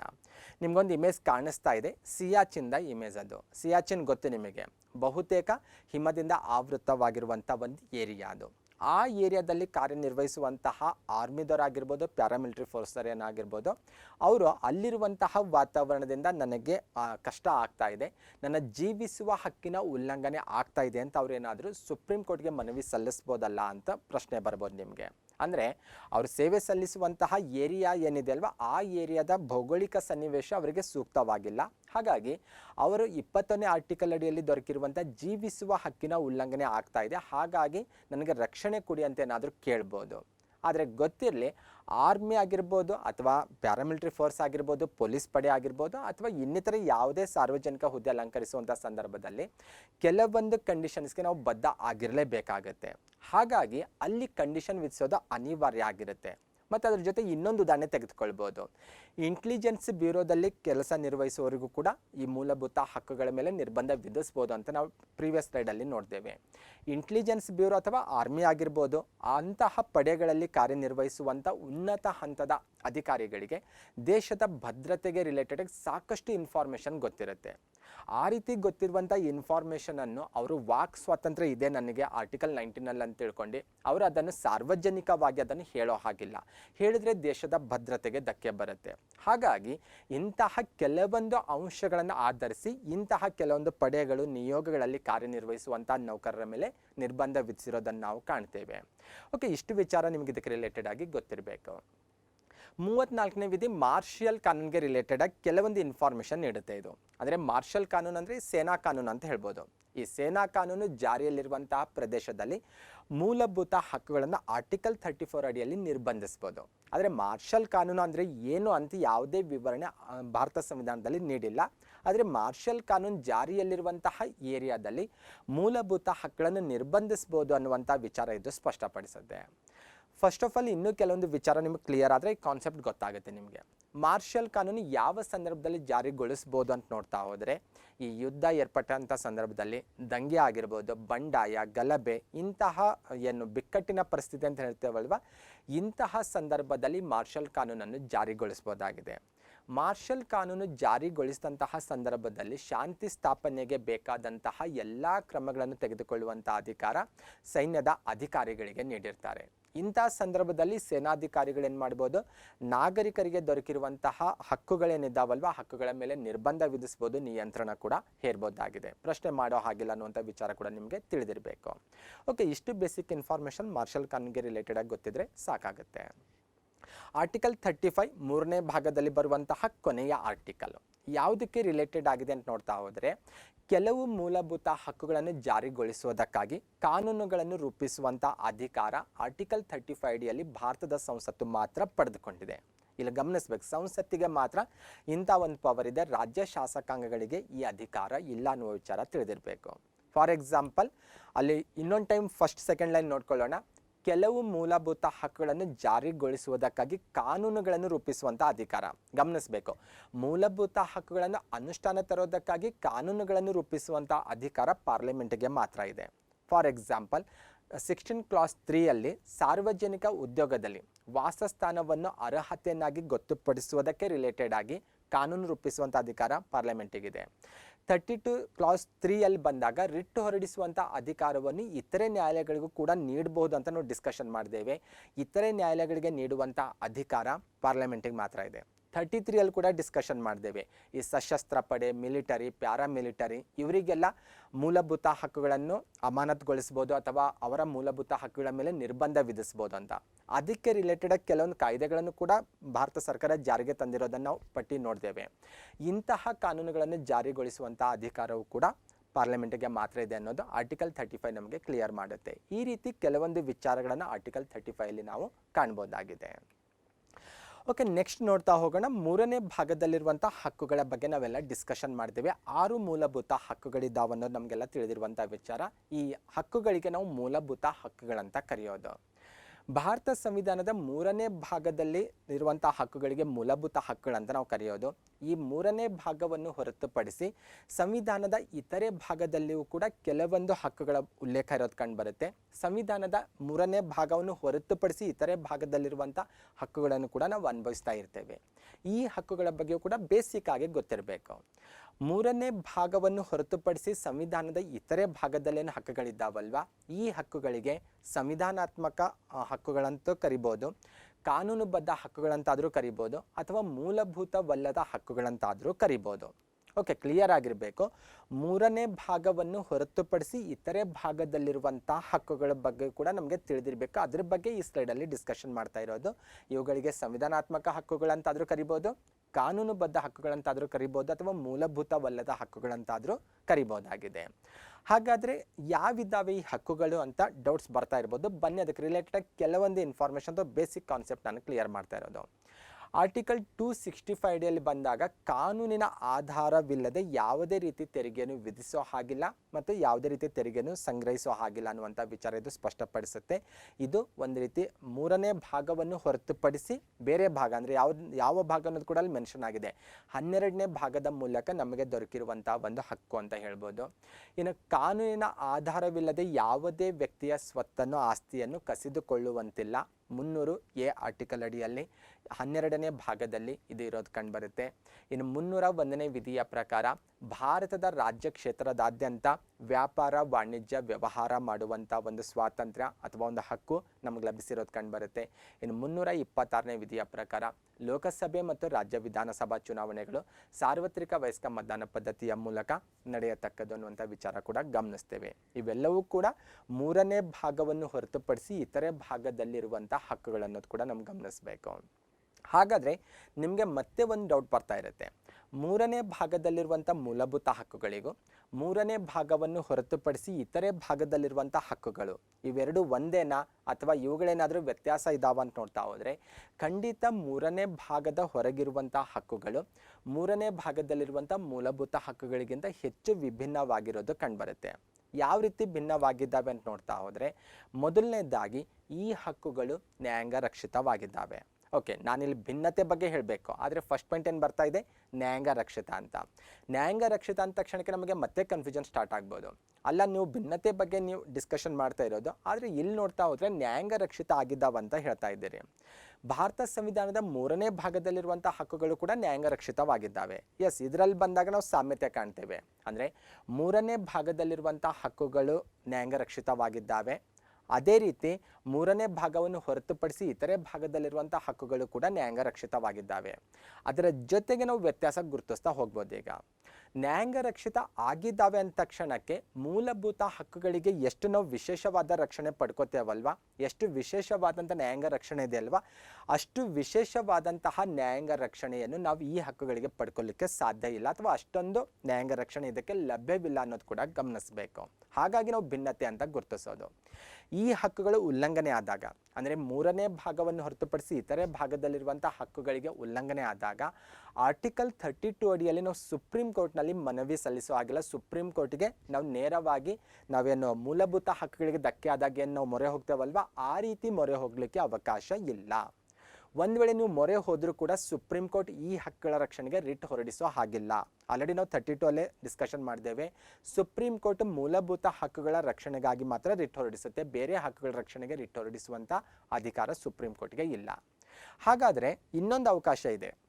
ಈ ಹಕ್ಕುಗಳಿಗೆ ಧಕ್ಕೆ ಬಂದಾಗ ಅಥವಾ ಈ ಹಕ್ಕುಗಳ ಅನುಷ್ಠಾನಕ್ಕಾಗಿ ಆರ್ಟಿಕಲ್ 226 ಅಡಿಯಲ್ಲಿ ಹೈಕೋರ್ಟ್ನಿಗೆ ನಾವು ಮೊರೆ ಹೋಗ್ಬೋದು.